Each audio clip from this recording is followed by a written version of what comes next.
день, уважаемые коллеги и все те, кто сейчас присоединился к нашей трансляции. Продолжаем наш онлайн-фестиваль «Музей как ресурс развития территории», который приурочен к столетию образования Чувашской автономии.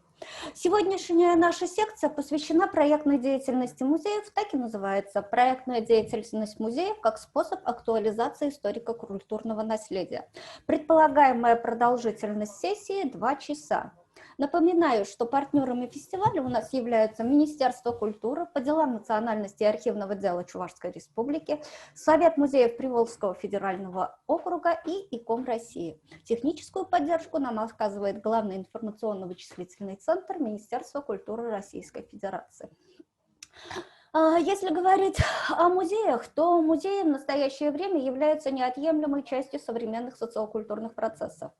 На первый план выходит способность музея не только сохранять, но и актуализировать культурное наследие. Стремясь быть современными и интересными для посетителей, музеи активно занимаются поиском новых форм работы. Практика актуализации культурного и природного наследия региона находит свое воплощение в проектной деятельности. Опытом работы с нами сегодня поделятся представители Государственного музея изобразительных искусств имени Александра Сергеевича Пушкина, Оренбургского губернаторского историко-краеведческого музея, Музея природы и человека Ханты-Мансийск, Самарского областного историко-краеведческого музея и бюро «Арт-Терра». Если говорить про сегодняшний день, то большим вызовом для работы музеев в этом году стала эпидемиологическая ситуация в мире. Музеи начали искать новые методы работы, способы привлечения посетителя. Очень-очень быстро пришлось перестраивать свою работу. Все силы были направлены на создание именно новых цифровых проектов. Что из этого получилось? Какие инновационные продукты в этот период были созданы? И оправдались ли ожидания от быстрого перехода к цифровой деятельности, порассуждает Владимир Викторович Определенов, заместитель директора по цифровому развитию Музея изобразительных искусств имени Пушкина, член президиума ИКОН России, председатель Совета по цифровому развитию ИКОН России. Владимир Викторович, вам слово. Добрый день, коллеги. Рад, что в ранний час собрались и готовы слушать умные мысли.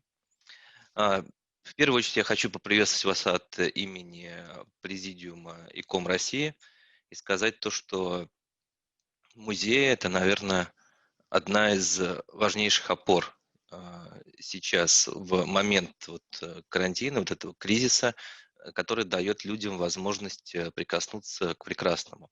И совершенно неожиданно, конечно, для всех стало, собственно, для самих музеев, то, как мы пережили и первую волну карантина, и тот объем работы, который ведем сейчас, помогая людям ощущать, собственно, некоторое спокойствие, стабильность и в то же время отвлекать от каких-то тягостных мыслей. И я начну свою презентацию, которую расскажу о проектах и Пушкинского музея, и, собственно, ИКОМ России.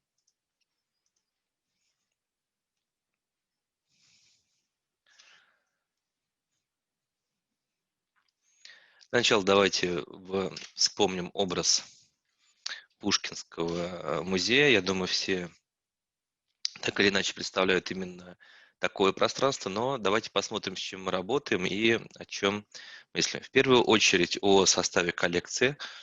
У нас 670 тысяч предметов и 220 тысяч томов в научной библиотеке, 12% из которых редкие и рукописные издания, и около 700 тысяч архивных материалов. На самом деле Пушкинский также это практически городок в центре Москвы, то есть именно на Волхонке у нас 29 зданий и строений, и сейчас они все находятся в активной стадии реконструкции и развития. У нас идет стройка будущей галереи импрессионистов, будущей галереи старых мастеров, будущего депозитарно-реставрационно-выставочного центра. Кстати, единственное новое строительство. Идет реставрация, приспособление так называемого дома текста в будущем. И все эти музеи должны быть открыты через 2 года, после чего будет закрыто главное здание Пушкинского и уже проведена его капитальная реставрация и конструкция. Также с 1 января 2020 года мы соединились с центрами современного искусства, и теперь, по сути, у нас есть 8 филиалов по всей стране. Вы видите географию, видите точки создания. Для нас это тоже определенный важный вызов, который как раз пришелся на самый разгар, собственно, первой волны карантина.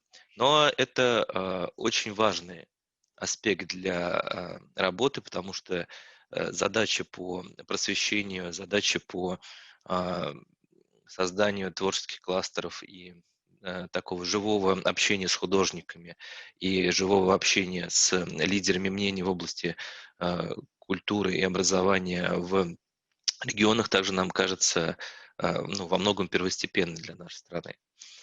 Но когда мы говорим о цифровой трансформации, что же мы имеем в виду?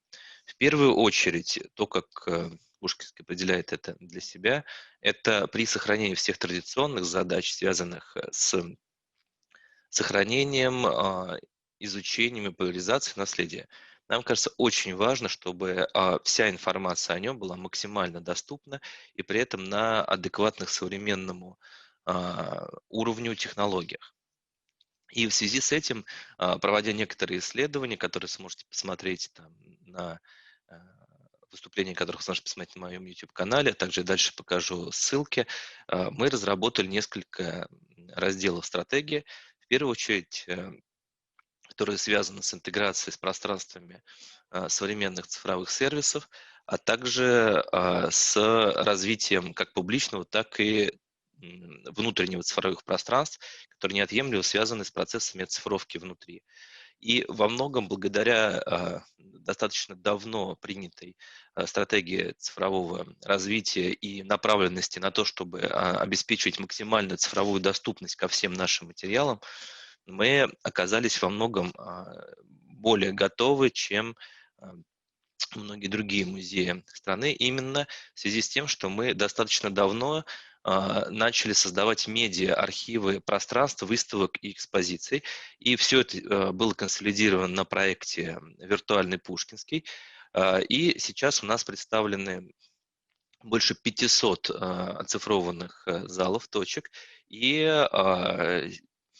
8 выставок, которые уже проходили в музее. Причем 2 последние выставки, собственно, от Дюрера до Матисса и Тату, мы оцифровали буквально в последний момент, перед тем, как Москва была закрыта на карантин. То есть буквально работали практически с утра до ночи, через неделю после объявления тотального карантина, на этих виртуальных прогулках уже можно было прогуляться, и, собственно, наши экскурсоводы ввели интерактивные онлайн-экскурсии, используя, собственно, виртуальные туры как основу для рассказа.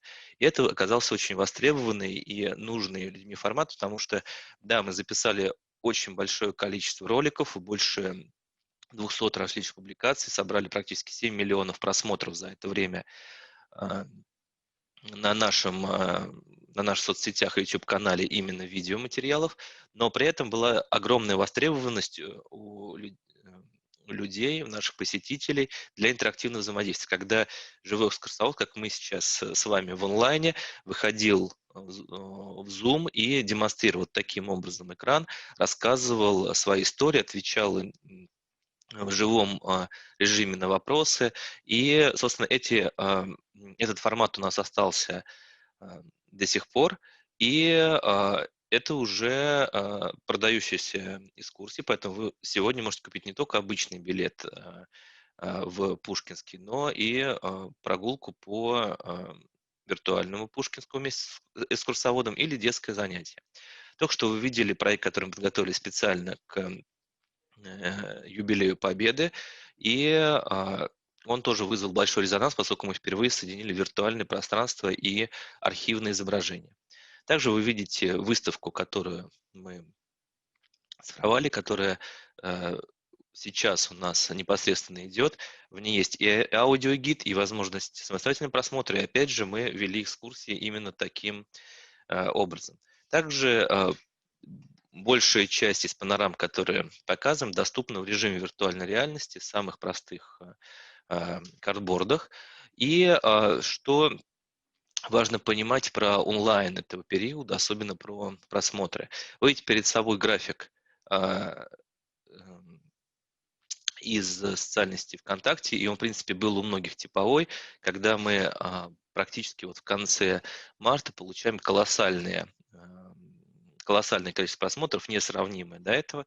При этом мы понимаем то, что наша аудитория, именно аудитория уникальных посетителей растет не сильно, но при этом люди вовлекаются в десятки раз больше. И у нас доходило до 125 тысяч просмотров одного сообщения в день. Это только в одной сети. То же самое было, такие же цифры в Фейсбуке и такие же цифры на других платформах, собственно, непосредственно на сайте. Но график примерно сейчас вот так выглядит. Посмотрим, каким он будет на сегодняшний день. По распределению, собственно, интереса и то, что нам кажется очень важным, как вы видите, Москва в этой географии занимает только 41%. Это принципиальное изменение, которое произошло с точки зрения работы с нашей аудиторией. Мы перестали ее делить на реальную и виртуальную, просто у нас есть теперь посетитель, который может прийти к нам виртуально, и посетитель, который может прийти к нам реально. И, собственно, то, что практически 60% это люди, интересующиеся из регионов России, нам кажется, это прекрасный показатель и обеспечение прекрасного уровня цифровой доступности и востребованности. По сути, такого распространения наших материалов до этого никогда не было. Но и про прорывные технологии немного. В этот же период по предложению компании Навигатор 4D мы создали инновационный проект, который, я думаю, заложит основу в России подобных проектов, когда, по сути, мы создали полноценный цифровой двойник выставки. Вот эти небольшие марки, которые вы видите, по сути, это фотографии. Вот эти вот и таких фотографий было сделано на центральной оси музея, колоннаде и Белом зале больше 20 тысяч. После этого из них были собраны так называемые блока точек с высокой точностью, воссозданная геометрия пространств, и все это соединенное дало возможность создать вот такого рода продукт, который сейчас доступен на а, портале Пушкинского совершенно бесплатно. Вы можете зайти, скачать его и прогуляться по музею уже не в формате именно фототочки, когда вы переходите от точки к точке, а в формате интерактивной прогулки. Сейчас, одну секундочку, пока идет видео, я отключусь.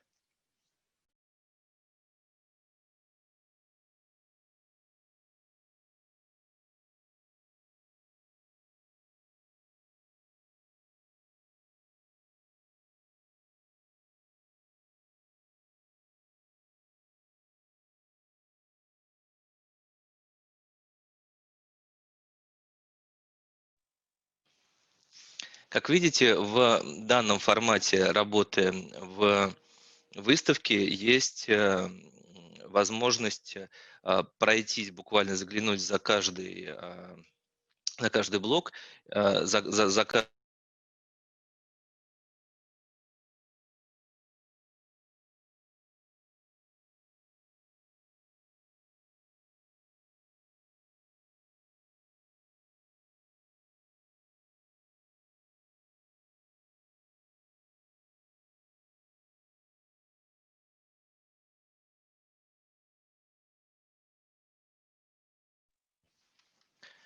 А, такого рода создание пространств является во многом уникальной возможностью показать их в будущем. Для нас это и сохранение выставочного проекта, и создание уже части культурного цифрового наследия, и в то же время возможность обеспечения доступности. По большому счету, именно такого рода пространства, такого рода проекты готовы к погружению в шлемы виртуальной реальности и позволят всем, у кого будет оборудовано вот подобного рода техникой, какой-то зал, прогуляться практически полноценно по залу.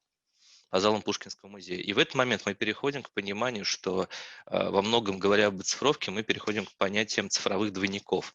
Сейчас мы прорабатываем эту концепцию, особенно в разрезе сохранения цифрового культурного наследия. Если плоская съемка нам уже понятна, то почему мы говорим о цифровом двойнике на сегодняшний день? Потому что, посмотрите, вот съемка одного и того же объекта в прямых лучах, в косых, в ультрафиолетовом, в инфракрасном, а также цифровая реставрация, уже полностью цифровая, которую вы видите на с правой части экрана. По большому счету, вся совокупность вот этих изображений, цифровых образов представляет из себя некий цифровой двойник объекта. Полноценным цифровым двойником он станет по понятию, которое сейчас используется в промышленности и в других сферах экономики, когда мы практически в онлайн-режиме сможем отслеживать состояние произведений. Но во многом мы это и делаем, особенно когда это касается ключевых предметов, мониторим их состояние, мониторим их изменений, их изменения, связанные со временем. И это также очень важный формат работы, поскольку именно в момент, скажем так, когда нет возможности перемещаться и есть возможность при этом проводить научные исследования, стало понятно то, что без качественного цифрового двойника, признаком которого еще является то, что он дает очень высокой степени возможность изучения предмета независимым исследователем, так как будто бы он практически прикоснулся к оригиналу. И вот чем выше качество подобных двойников, тем больше возможности у нас вести предметы или оставить их в научном обороте, дать доступ коллегам со всего мира именно к глубокому изучению, а не просто к знакомству с тем, что потенциально у вас может быть. И вот именно возможность научного изучения, это с помощью технологии оцифровки, это следующий шаг, наверное, нашей работы. И один из вызовов и задач, поскольку, конечно, вот те самые 670 тысяч объектов или 220 тысяч томов библиотеки в научной, во многом уникальных, изучить силами даже нашего музея, всего там, 100 научных сотрудников практически невозможно. И отдельным новым блоком работы, конечно, является работа для нас уже полностью с цифровым искусством и с разделом киномедиа цифрового искусства. Вы видите перед собой произведение, которое мы показывали на выставке «Дом впечатлений». Оно находится сейчас у нас. Мы храним уже цифровые произведения искусства. Для этого выпустили отдельный даже регламент, и вы можете знакомиться с этим регламентом на сайте музейной лаборатории, я покажу, где это. И в то же время большая часть этого регламента уже вошла в новые правила учета и хранения музейных предметов. Ну, надеюсь, то, что с минимальными изменениями для того, чтобы мы все могли начинать уже сохранять и цифровое культурное наследие в том числе. А сейчас вы видите перед собой запись экрана из проекта, который стал полностью цифровым в этот период, когда мы с художниками со всего мира, так называемый и цифровой обмен, и обсуждение, и такую философскую площадку по размещению материалов. Где-то здесь были эксклюзивные показы, часть произведений вывешена уже. И в этом плане я предлагаю посетить вам этот сайт, который стал такой удивительной площадкой и онлайн-выставкой, которая не копирует что-то происходящее в реальном мире, а создает действительно новый формат и общения, и показывает материалы, которые никогда не были собраны в одном пространстве.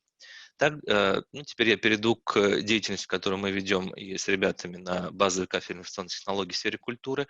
И там многие наработанные сферы и материалы, методические пособия и также исследования мы вывешиваем публично. И в этом плане я приглашаю посетить сайт кафедры и посмотреть те исследования, которые мы проводили. Они посвящены востребованности аудиогидов. Например, из тех, которые там есть, там около десятка их, но вот из того, что мне кажется вам будет интересным. И как раз про методы массовой 3D-оцифровки на, скажем так, доступном уровне. И теперь я хотел бы показать то, как музей переходил в онлайн. В первую очередь мы провели опрос среди сотрудников еще до начала полного карантина, узнали, у кого какая техника, кто может выйти, кто не может, кто умеет пользоваться или нет, посмотрели уровень владения, какие компьютеры существуют, не существуют, скорости интернета. После этого приняли уже решение о том, как кому помочь работать на удаленке. И вот этот график, наверное, будет интересен. Он сделан до начала активной удаленной работы. Вы видите состав, кто чем пользовался с точки зрения видеосвязи. Здесь мало кто слышал про Zoom, практически никто не слышал про программу Teams и ситуация, которая у нас есть на сегодняшний день на самом деле. Буквально за 2 недели все изменилось, и на сегодняшний день мы пользуемся для видеоконференц-связи Zoom вот в таком масштабе. Первые 2 строчки вы видите: администратор экскурсионного бюро, администратор ГМИ, то есть и Альберт Анциферов, и там дальше коллеги, это как раз те, кто проводит онлайн-мероприятия. В общем-то, мы провели больше 1300 конференций, видеовстреч, мероприятий, экскурсий и так далее за вот последний период. И вы видите активность, собственно, на графике. И также, что интересно, разные устройства, которые использовались, и здесь уже идет вход абсолютно разной техникой, в том числе очень велика доля, собственно, смартфонов и планшетов, то есть десктопных компьютеров меньше половины. И на сегодняшний день для удаленной работы мы пользуемся вот этими продуктами. Поскольку идет запись, я думаю, каждый сможет посмотреть, остановить внимательно. Я вам скажу, как это выглядит. Это корпоративный портал музея, в котором есть вход в КАМИС, коллекцию онлайн, электронную библиотеку. Электронная библиотека Электронный каталог библиотеки позволяет искать по всем изданиям, которые у нас есть на сегодняшний день. Именно в карантин мы закончили полностью электронный каталог. Есть возможность вот в таком просмотровом режиме для всех сотрудников музея и посетителей, которые к нам приходят, посмотреть все разделы коллекции, посмотреть на каждый предмет, и это доступно в высоком качестве. Планируем в ближайшее время сделать это по максимуму доступным и для всех пользователей нашего портала. Но самым главным моментом, который стал на удаленке, для нас оказалось открытие, что ключевой вопрос, можем мы работать в удаленном режиме или нет, зависит именно от цифрового этикета и от умения общаться и умения коммуницировать в удаленном виртуальном режиме. Оказалось, что это особое знание, особая форма уважения друг к другу, которой тоже надо учиться, и для того, чтобы получалось хорошо, это необходимо делать. Еще 5 минут я ваших хочу потратить на рассказ о всероссийском исследовании, проведенном Советом по цифровому развитию ИКОМ России, которое связано с компетенциями сотрудников. Задача Совета — методическая помощь и поддержка, скажем так, развитие максимально цифровой грамотности, цифровых компетенций сотрудников музеев.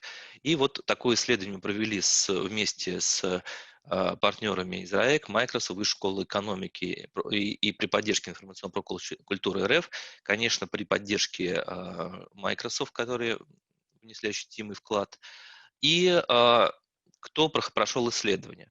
Большой отчет вы можете найти на материалах Интермузея, но я хотел бы коротко сейчас сделать некоторые акценты. Почти 1500 сотрудников ответили, но мы взяли выборку 917, поскольку для формирования адекватных квот. Вы видите средний уровень образования, стаж работы в музее, и главное, что отмечали, ну, по сути, в этом исследовании очень релевантная получилась подборка. Другое дело, то, что здесь представлены те, кто отвечал на вопросы.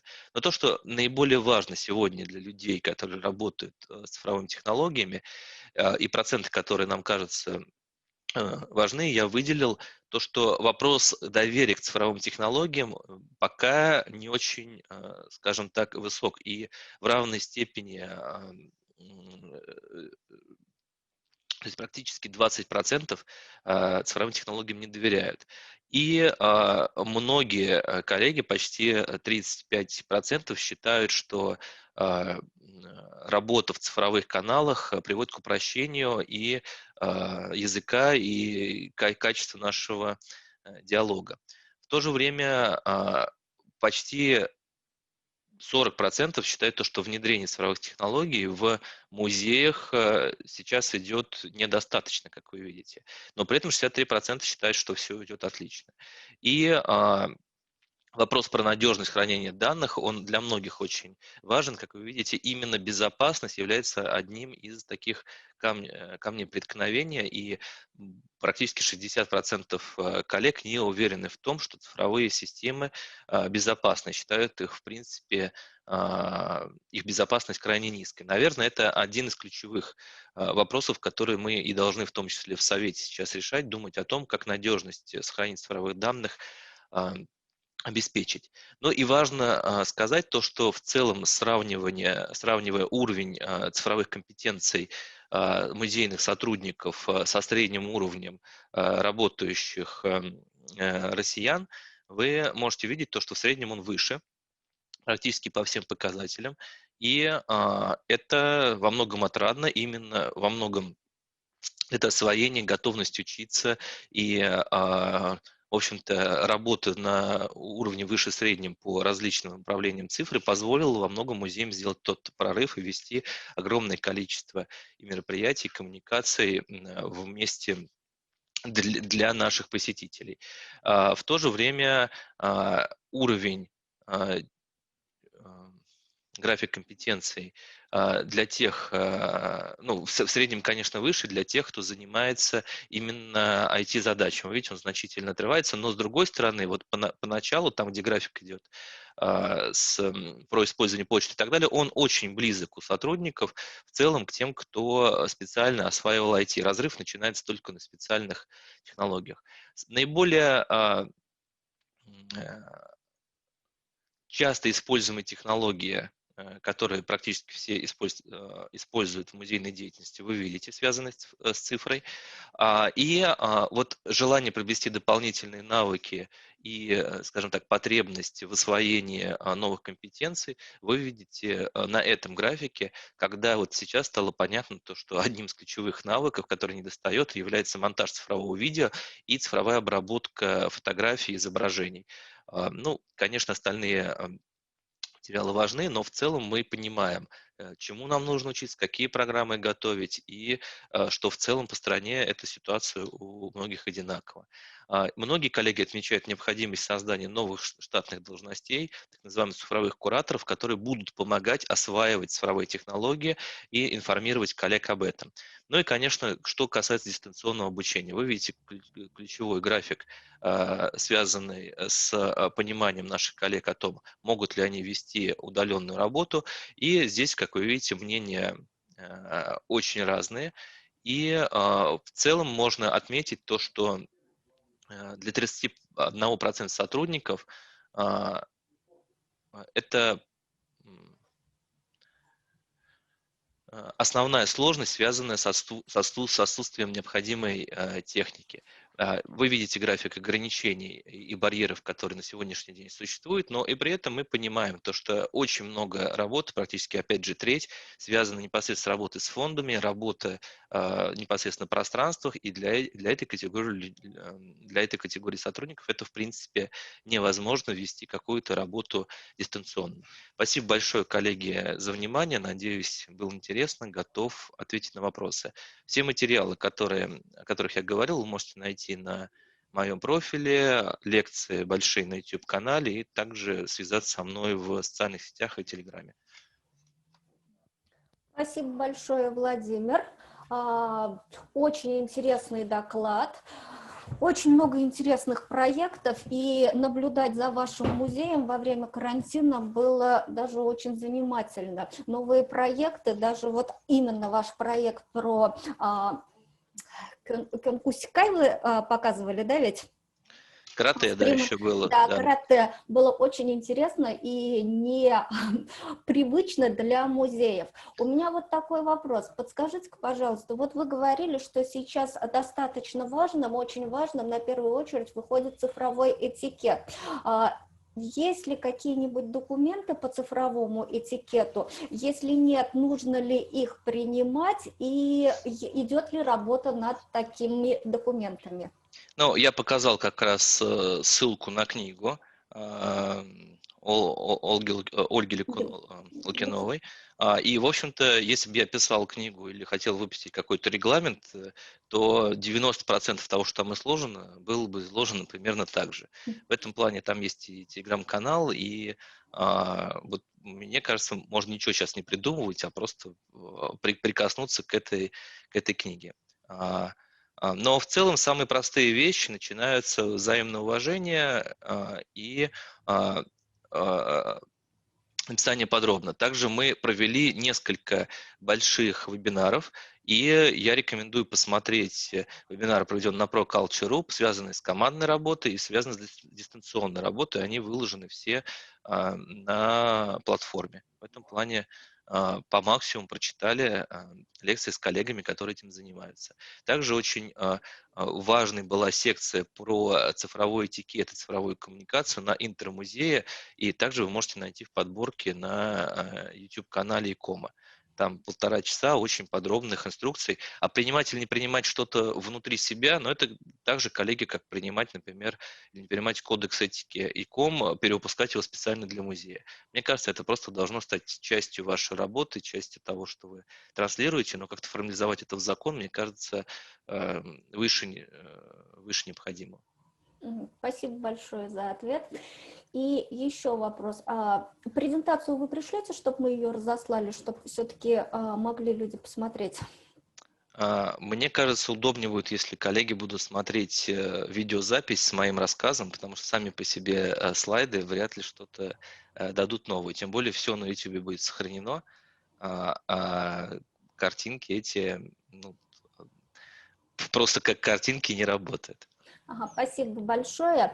И я, наверное, хочу добавить, что к Владимиру Викторовичу всегда можно обращаться, он всегда помогает советами, и это, наверное, один из признанных специалистов в своей области. Спасибо большое. Спасибо большое, коллеги, за приглашение. Прекрасного вам рабочего дня. Спасибо большое. Продолжаем нашу секцию. Дальше слово я хочу предоставить Марине Викторовне Виноходовой, старшему научному сотруднику Оренбургского губернаторского историко-краеведческого музея. Она расскажет о проекте, который в прошлом году выиграл конкурс благотворительного фонда Владимира Потанина «Музей 4.0». Кроме того, что он создан на цифровой платформе, это проект, который ориентирован на людей с ограниченными возможностями. На сегодняшний день это очень важно, чтобы и такие люди чувствовали себя полноправными членами общества. Мария Викторовна, вам слово. Здравствуйте, я приветствую всех участников форума. Спасибо за приглашение, что дали возможность рассказать о нашем проекте. Тоже включаю демонстрацию экрана, включаю презентацию. Вот в прошлом году наш музей участвовал в конкурсе благотворительного фонда Владимира Потанина и вошел в число победителей в номинации «Технологии и инструменты». Наш проект – это мобильная археологическая лаборатория для слабовидящих и незрячих детей. Для нашего музея это новый способ интерпретации археологического наследия наших коллекций, а именно это золотых ювелирных украшений сарматского времени, которым 2500 лет. Наш проект «Мобильная археологическая лаборатория» основан на раскопках филипповских курганов. Они известны не только в нашей области, не только в России, но и по всему миру. В 2013 году произошла еще одна археологическая сенсация. Было обнаружено богатое женское погребение, так называемая сарматская царица. И на основе археологических находок в 2015 году был создан у нас отдельный выставочный комплекс «Золотая кладовая». Ну, как мы видим, особенности экспозиции – это закрытые витрины, да, специальное помещение для хранения таких ценных золотых ювелирных украшений. Она не позволяет сделать ее доступной для тактильного восприятия, для возможности, чтобы прикоснуться к поверхности, ощупать объемные фигуры. А ведь сарматские украшения – это в первую очередь изображение животных. Вот мы видим тоже на фотографиях, это и тигры, пантеры, львы, бараны. Это, конечно, яркие образы, которые интересны всем, и особенно детям. Ну и к тому же отсутствие письменности у сарматских племен позволяет предположить, что вот именно в этих объемных узорах в зверином стиле можно прочитать и расшифровать историю этого загадочного племени сарматов, и независимо, зрячие исследователи или нет. И в ходе нашего проекта мы создаем интерактивную мобильную археологическую лабораторию с творческими мастерскими, которая как раз позволяет слабовидящим и незрячим детям почувствовать себя настоящими археологами и учеными, которые и раскрывают историю жизни сарматской царицы. Вот на слайдах у нас представлена наша мобильная археологическая лаборатория, которая развернулась на выставке «Степная быль». Мы используем различные способы познания. Это у нас и звуки, ветра, военного боя, звон колокольчиков, музыкальных инструментов, и запахи.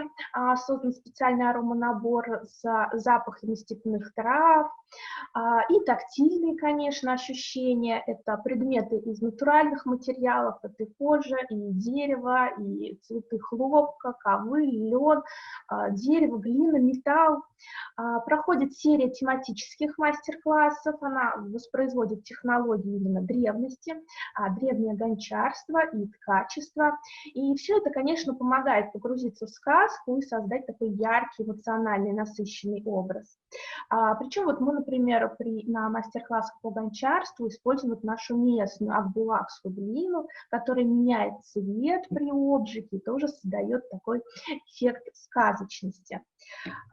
Посмотрим на нашу выставку «Степная быль». Все предметы здесь мы видим интерактивные, где можно потрогать, посмотреть, археологическая песочница и предметы, которые мы создаем путем 3D-моделирования и которые создают наши реставраторы. Эти предметы можно раскопать, посмотреть, что они значат. Всего у нас разработано 10 занятий, это 10 сказок, где мы фантазируем и раскрываем сказки как раз сарматской царицы. Это сказка у нас об археологе, сказка о степи, о сарматском коне, об олене, мече, зеркале, глиняном горшке, узорном ковре, высоком кургане. И они затрагивают наши самые крупные зрелищные экспонаты, копии которых мы делаем посредством 3D-печати. А также привлекаем специалистов. Например, кузнец нам делал шлем, доспех, пояс. Вместе с детьми на занятиях мы создаем сказки. Вот, например, на кадрах мы видим, как с детьми снимали песочный мультфильм. Приступили мы к реализации проекта и проведению занятий с осени прошлого года. Проходят занятия как в нашем музее, так и в школе-интернате номер 1. Дети, которые воспитанники школы-интерната, являются нашей целевой аудиторией. Это дети с нарушением зрения. И проходит у нас, вот видим, и во дворике нашего музея, где мы рисовали узоры в зверином стиле, можно было ребятам пощупать тоже все различные предметы. Это у нас занятия в школе-интернате, где вот дети как раз почувствовали себя археологами, и на занятии сказки о глиняном горшке проводили археологические раскопки, а потом чувствовали себя вроде реставраторов и пытались отреставрировать глиняную посуду старинную. Также сами своими руками делали глиняные сосуды. И проходило у нас различные занятия, вот тоже на кадрах мы видим, ребята стоят и в руках держат коврики, которые собственноручно соткали. Это у нас проходило занятие «Сказка об узорном ковре», где мы отгадывали, из каких природных материалов можно создать ткань, находили отличия между льном, лыком, шелком, хлопком, сравнивали хлопчатобумажные, шерстяные нити. И вот, узнав волшебную сказку о сарматской царице и ковре, смогли сами соткать коврики по старинным технологиям. Это, конечно, очень важно, интересно детям с нарушением зрения. Ну, конечно, пандемия и система ограничений оказала влияние на реализацию нашего проекта. Все-таки наш проект нацелен на непосредственное взаимодействие с детьми, а не только, чтобы они проходили в онлайн-формате. Но, тем не менее, это для нашего проекта был тоже таким своеобразным новым вызовом. И мы срочно тоже искали, какие могут быть варианты перехода в онлайн. Вот, например, мы проводили и прямые эфиры, где в такой театрализованной форме рассказывали о сарматах, об различных экспонатах, показывали устройство кургана, об оружии сарматском. Делался у нас и детский квест «Копай глубже». С апреля по июнь у нас проходила интересная онлайн-игра «Детективы прошлого» в социальных сетях нашего музея. Там было около 30 вопросов. Были выявлены у нас победители, активное участие принимали не только дети, но и взрослые. Всем, конечно, это было интересно. И вот с 15 августа начался наш новый интернет-проект. Это «Дневники царицы». Это рассказ от первого лица об истории сарматской культуры. При реализации этого проекта мы сотрудничаем вместе с нашим художником Ольгой Нагорной, видим фотографии, используем ее картины. Этот проект представляет собой фотопубликации, такие своеобразные исторические реконструкции. Выходят у нас выпуски раз в неделю с отрывком небольшим, рассказом от первого лица.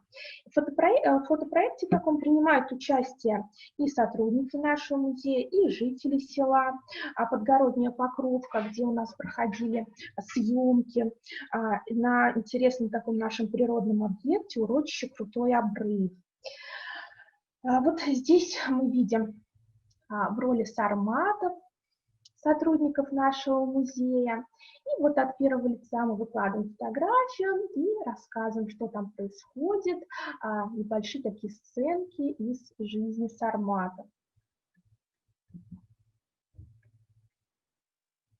Видим на фотографиях. И на последней фотографии мы видим аниматрон сарматского оленя. Вот, мы тоже приобрели такой тактильный экспонат, интерактивная, роботизированная эта фигура у нас. Будет она вести диалог с детьми и рассказывать сказки.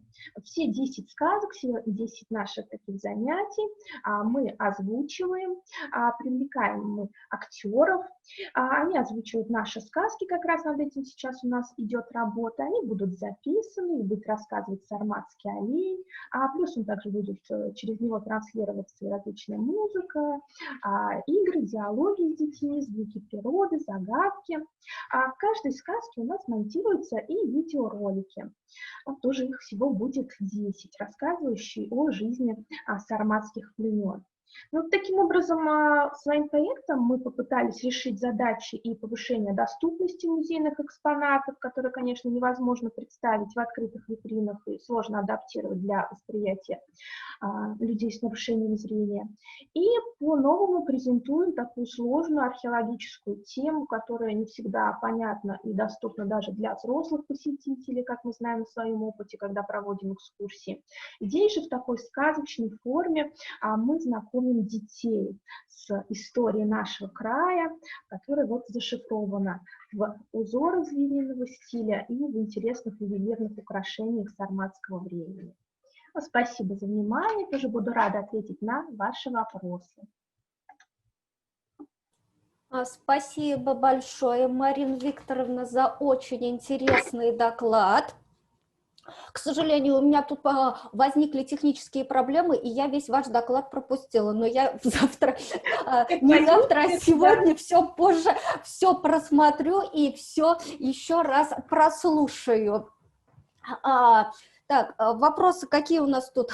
Пока, сейчас, секундочку, подождите, я просмотрю, где какие вопросы были или нет. Так, вопрос, коллеги, есть? Скажите, пожалуйста, вот вопрос, как вы вообще пришли к такому проекту? Ну, это у нас проект назревал уже давно, потому что золото Сарматов – это визитная карточка нашей области, но это все введено еще недостаточно и в научный оборот, и не очень известно, в принципе, даже жителям нашего края. Плюс именно такого детского проекта по презентации именно археологических коллекций у нас еще не было.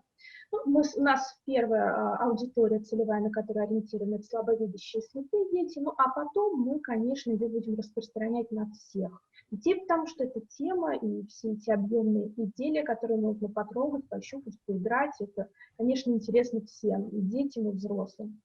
Так что потом, конечно, наш проект будет расширяться и станет полностью инклюзивным. Спасибо. И еще вопрос. А какие проекты по инклюзии ваш музей еще разрабатывает? Мы работали уже и со слабослышащими детьми. У нас была реализована программа на пороге удивительных открытий. Мы работали и со слабовидящими детьми раньше. Так что у нас проходили, да, и арт-терапии у нас различные. Проходили у нас такие проекты, но вот именно такой целенаправленный еще пока вот не было на основе именно новых технологий, которые мы используем. Спасибо большое. Я думаю, что очень интересный проект был. Как говорю, я еще раз потом прослушаю. И удачи вам в реализации этого проекта и для дальнейшей работы. Спасибо большое. Одним из основных проектов вообще для регионального музея все-таки остается строительство региональных краеведческих экспозиций. Самая главная проблема, наверное, в этом именно в художественно-архитектурном проектировании экспозиций. Большое значение здесь приобретает построение экспозиционного образа, создание определенной драматургии, поиск оригинального решения и многое другое. Одним из компаний, которые занимаются проектированием подобных экспозиций, является бюро Артерла.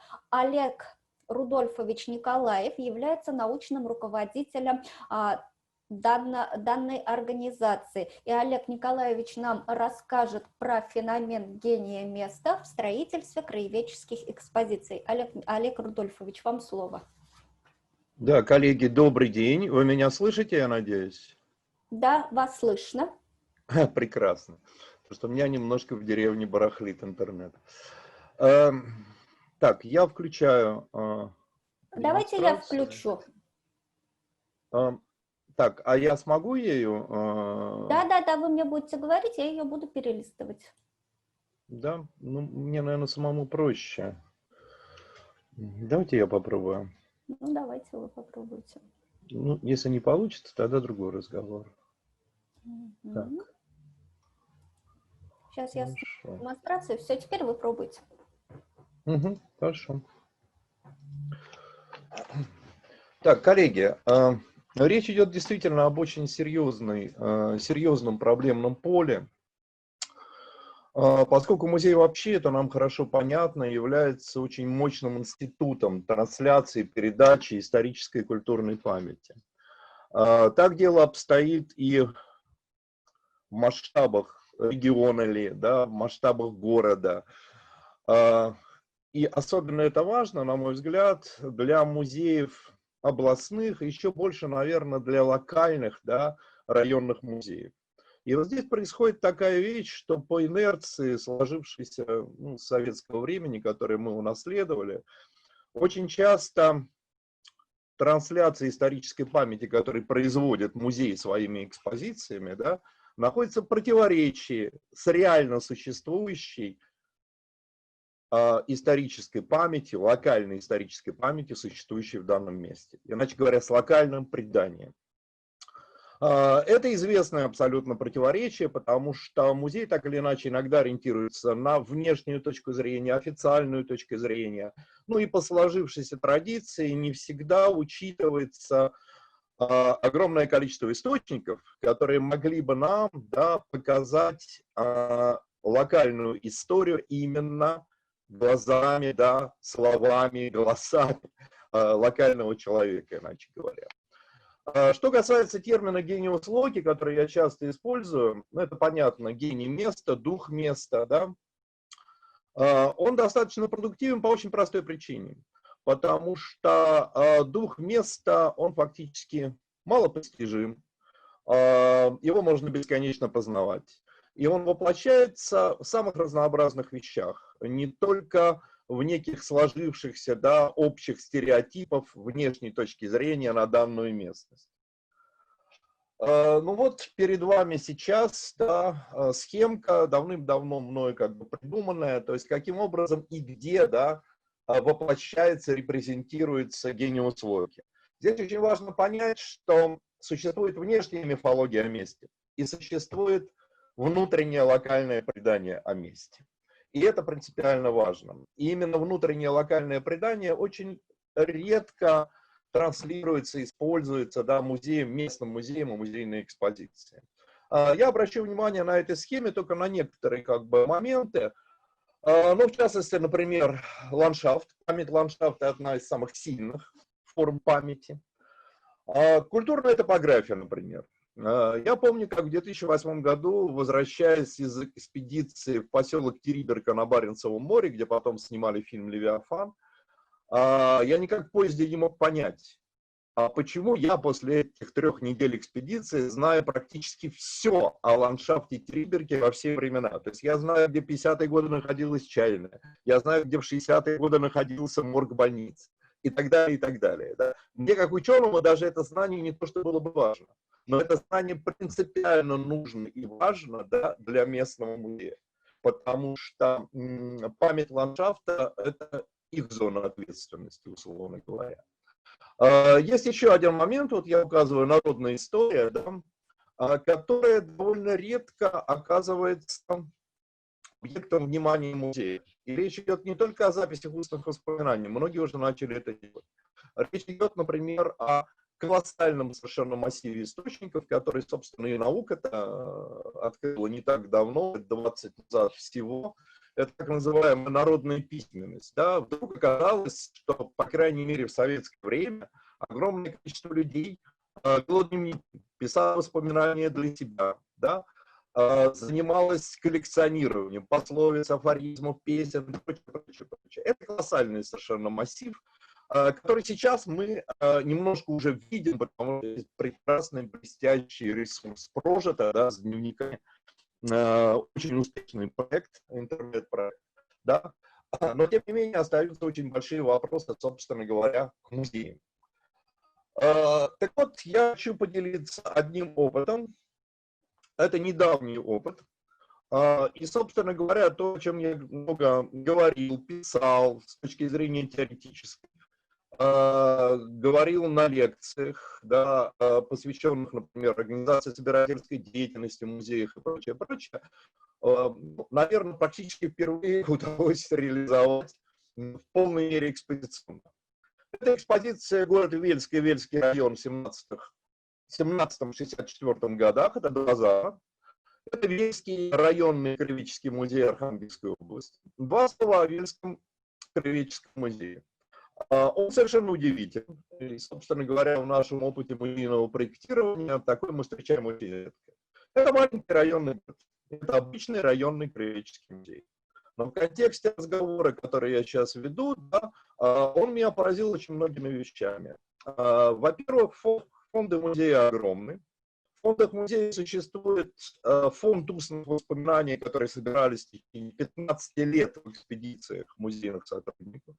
В фондах существует огромный фонд фотографий, в том числе, которые сейчас копируются в семейных архивах. Да, и что совсем, так сказать, не было удивительно, это очень редко встречается в музеях, да, В фондах Вельского музея существует и достаточно большая коллекция памятников народной письменности. То есть достаточное количество дневников 30-х, 40-х, 50-х годов и так далее. Большой фонд частной переписки, который, к сожалению, даже наука очень плохо у нас знает, очень плохо представляет, да, с точки зрения ее осмысления. И очень сильный профессиональный коллектив. Поэтому работа была совершенно как бы, ну, удивительно во многом, да, такое давно с нами не случалось. Так вот, экспозиция посвящена советскому времени. Что вы прекрасно понимаете, составляет достаточную сложность для многих музеев, и многие музеи, областные, даже краеведческие, так и не построили до сих пор эти экспозиции. Вот, то есть здесь есть большое количество проблем. Как решали эти проблемы мы?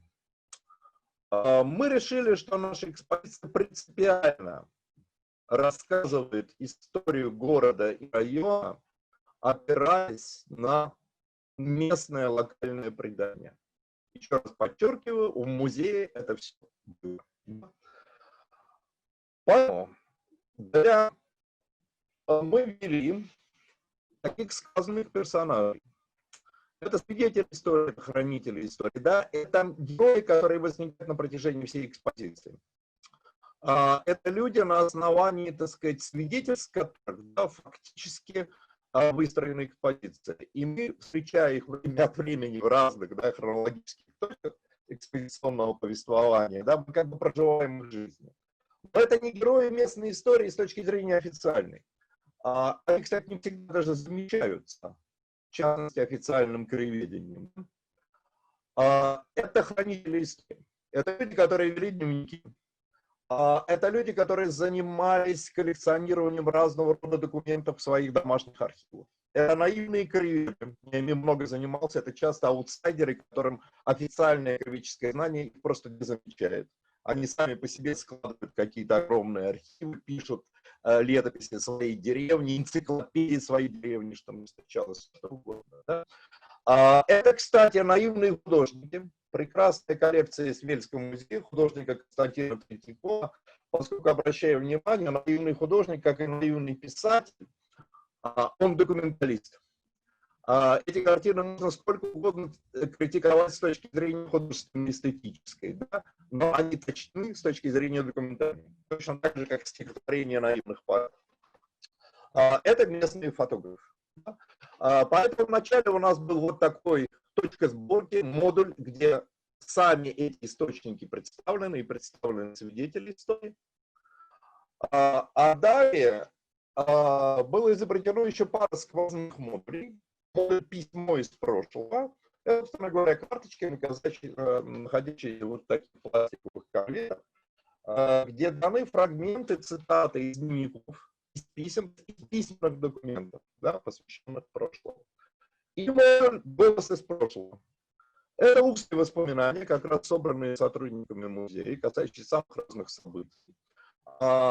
И здесь мы предприняли такой очень важный с точки зрения местного музея ход, как нам показалось, и он сработал.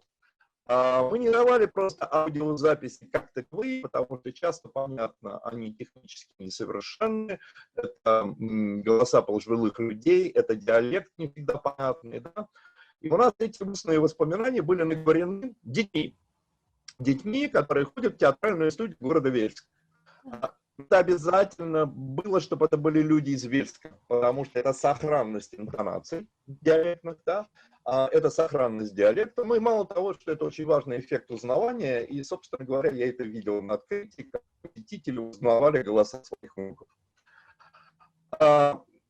Следующий момент. То есть таким же образом, собственно говоря, у нас были выстроены все экспедиционные комплексы.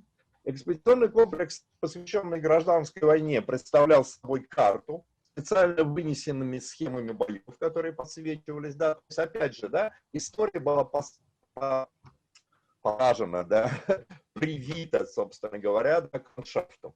Экран, который вы видите справа, это воспоминания о гражданской войне, которые тоже были не то что наговорены, а даже, я бы сказал, разыграны. То есть это воспоминания о гражданской войне разных участников с разных сторон. то есть и красноармейцы, и белогвардейцы, и начальник генштаба Белой армии, и даже британский офицер. И все эти воспоминания были не просто наговорены, а фактически разыграны актерами любительского театра не города Вельска, города Шенкурска, который соседний город. Меня это совершенно поразило, потому что это было удивительно сделать. Коллеги подобрали прекрасно костюмы, и коллеги, собственно говоря, устроили такой, в каждом случае, театр одного актера. Далее. Следующий комплекс – это Великая Отечественная война. Здесь тоже мы предприняли, наверное, такой неожиданный немножко ход. Вельск – это тыловой город. И вообще для нас было очень важно, что запуск как бы исторической рефлексии для посетителя в экспозиции, посвященной 20 веку, не так давнему прошлому, да, он идет не от каких-то общих государственных событий, а он идет непосредственно от домов, да, от рассказов соседей, от вещей, которые ты встречаешь у себя дома, оставшихся от дедушек и бабушек. Да. Поэтому курс, посвященный Великой Отечественной войне, у нас состоял из карты Вельска, где было выделено более 20 важных для военного времени знаковых зданий. Военкомат, школа, почта, радиотрансляционная точка, там, столовая и так далее. Кстати сказать, вот нижний ряд, это крышечки с изображением домов поднимались, вы видите, вот моя рука, и там вы видите ложку, например. Да, и там находились экспонаты, имеющие отношение к данной точке, да, к данному опусу. Еще ниже находились плашки с воспоминаниями, нижний ряд. Да. Это уже изобретение наших художников, что там сделаны прорези, то вам видны какие-то слова. Этим самым создается интерес. Это воспоминания о войне, которые тоже подобраны таким образом, что они приурочены к конкретным точкам, которые нам даны на карте, да, даны в изображении. И к этому же комплексу примыкал, вот правый нижний угол, к этому же комплексу примыкал модуль «Военное детство». Да, это просто листалочки с изображением картинки, да, некой сцены, да, детских игр сверху, и внизу тоже воспоминания о военном детстве. И левый нижний угол – это сундук, в котором экспонировались, собственно говоря, мемориальные вещи ветеранов, а на экране шел проект, часть проекта, который несколько лет назад организовал Вельский музей. Это запись воспоминаний местных жителей, рассказов местных жителей разных возрастов, да, о своих родственниках, участников Великой Отечественной войны. Этот проект, конечно, может развиваться, потому что у коллег 300 интервью взято таких образом, интервью.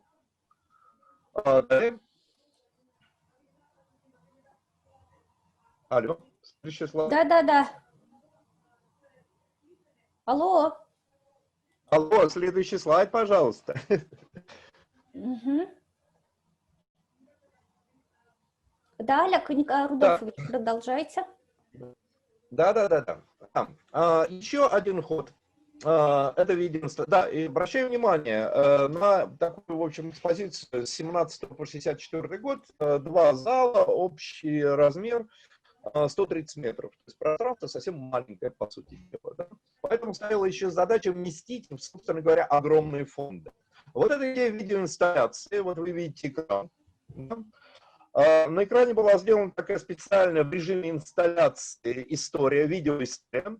Это повседневные маршруты по Вельску. Вы как будто заходите в двери, да, на которых написано военкомат, ресторан, детский сад и так далее. Да, и там разворачивается, соответственно, в медленном темпе с увеличением, да, там показывают фотографии. Это, кстати, возможность показать колоссальные фотографические фонды Вельского музея. Вот здесь видите, кстати, военкомат справа, и библиотеку с портретом Калинина слева, и ресторан.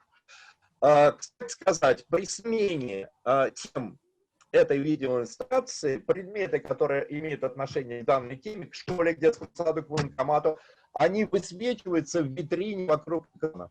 Да, это обычный такой вот электромеханический режим. Коллеги, пожалуйста, дальше. Да. Точно такая же инсталляция с другой стороны как бы этого модуля, но она у нас именуется «Окно на Вельскую улицу». Это фотографии как видите, с имитацией того, что вы смотрите в окно, и там занавесочка еще мелькала все время. Это фотографии, которые рассказывают об обычной жизни Вельска, да, 20-30-х годов, да, о митингах, демонстрациях, вот там футбольная команда слева, автопробегах и прочее. Далее, пожалуйста.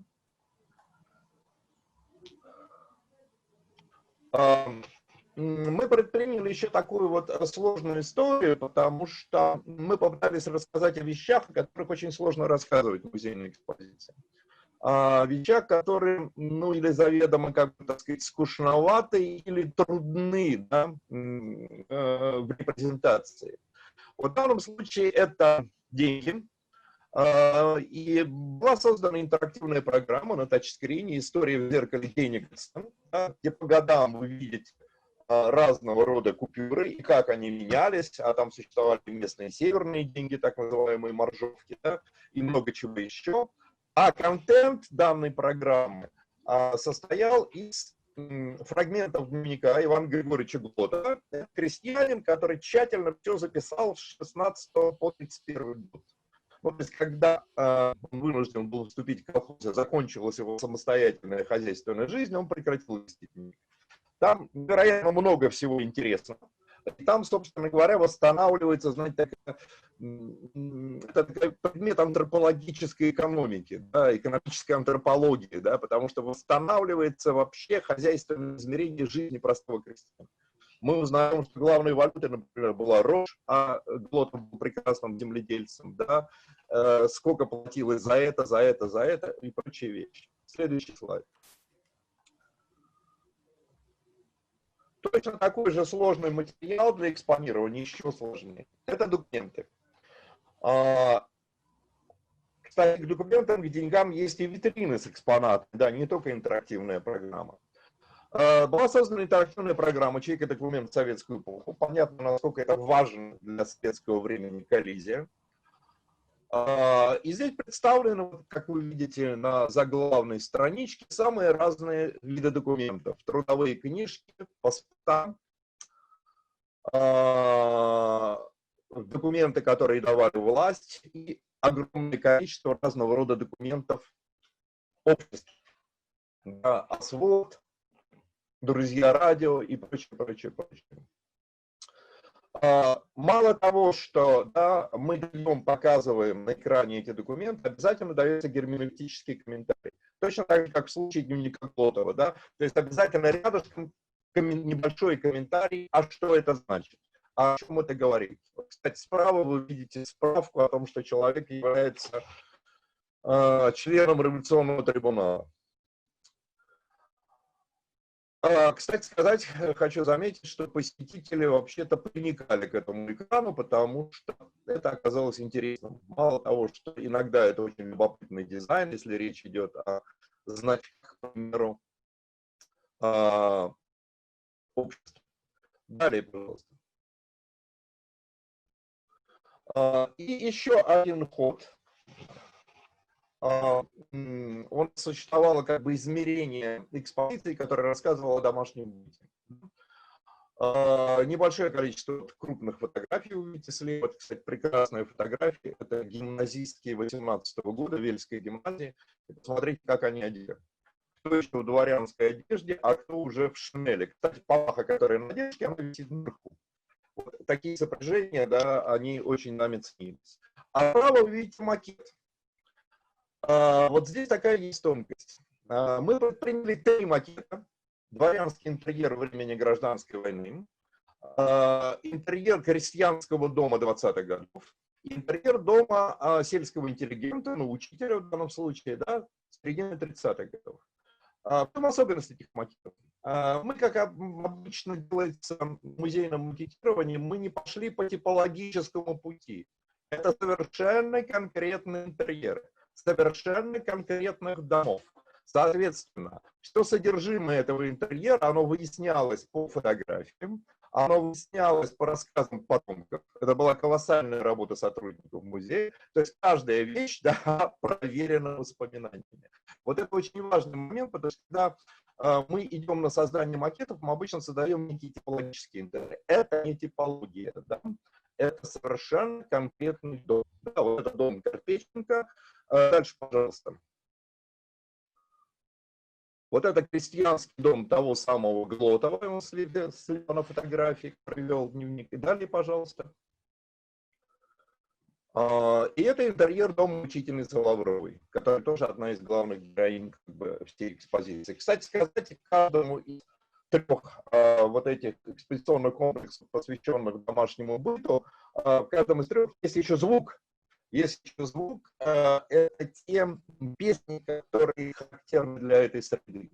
Для гражданской войны это знаменитый романс «Вспыхнуло утро, туманятся воды», это романс «Чайка», да, который, кстати сказать, был переделан белогвардейцами в свою сторону, красноармейцами в другую. Да. Для крестьянской среды это народная песня, и для среды интеллигентов это жестокий романс. Кстати сказать, о любви дочери к священнику-коммунисту. А учительница Лаврова была дочерью священника, а муж ее был первым милиционером Минска. Далее, пожалуйста. Следующий слайд. Так, это второй зал, который был решен принципиально по-другому, потому что это как бы обычный дом, обычная вельская квартира, да, там 50-х, 60-х годов. Следующий слайд. Но каждая из, да, мебель, вся многое мебель была собрана в процессе строительства экспозиции, то есть, собственно говоря, у местных жителей. Мебель оказывается еще экспозиционными модулями, да, то есть в шкафы встроены витрины. Подчеркиваю, как это сказать, предвосхищаю вопрос, это не фондовые вещи. В шкафы встроены витрины, да, мониторы и прочее, прочее. Далее, пожалуйста. Следующий. В примере создания тоже несколько интерактивных программ, которые нас вводят, да, в жизнь Вельска того времени. Вот это популярные фильмы 50-х, 60-х, их много. Вы нажимаете определенный, и там фрагмент фильма. Специально была сделана нарезка. Но дело даже не в этом. А дело в том, что сотрудники музея нам собрали репертуар кинотеатров Вельска с середины 50-х до середины 60-х годов. Это огромные списки, несколько сот названий. Оттуда уже шел подбор. То есть что шло в кинотеатр. Далее, пожалуйста. Подобная программа, посвященная старому радио, это те передачи, которые были популярны. Опять же, все было проверено сотрудниками музея в интервью. Что слушали, что нравилось слушать, да, людей, которые пережили это время.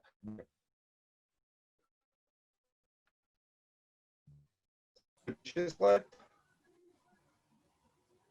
Такая же программа интерактивная была посвящена почте, потому что это современного молодого поколения. Что такое телеграмма, вообще-то уже достаточно серьезный вопрос. Вот, посылка, телеграмма и прочие вещи. Все это как бы существует, но не всегда понятно. Далее, следующее. Слева вы видите модуль, но он обычен сейчас для современных музеев. Это старое фотоателье. Может подойти посетитель, нажать кнопочку, себя сфотографировать, выбрав соответствующий задник. Это даже поставить подпись «Привет из Вельска» и поставить себе на почту. Но это делается везде, но в данном случае это важно с точки зрения фиксации, опять же, да, вот этого местного колорита. Справа экран, посвященный жизни школы. Он сделан на основе альбомов, которые сохранила одна ученица, да, по 50-м годам. Жизнь школы разбита по разным как бы, темам. Далее, пожалуйста. Следующий. Вот это... Нет, предыдущий.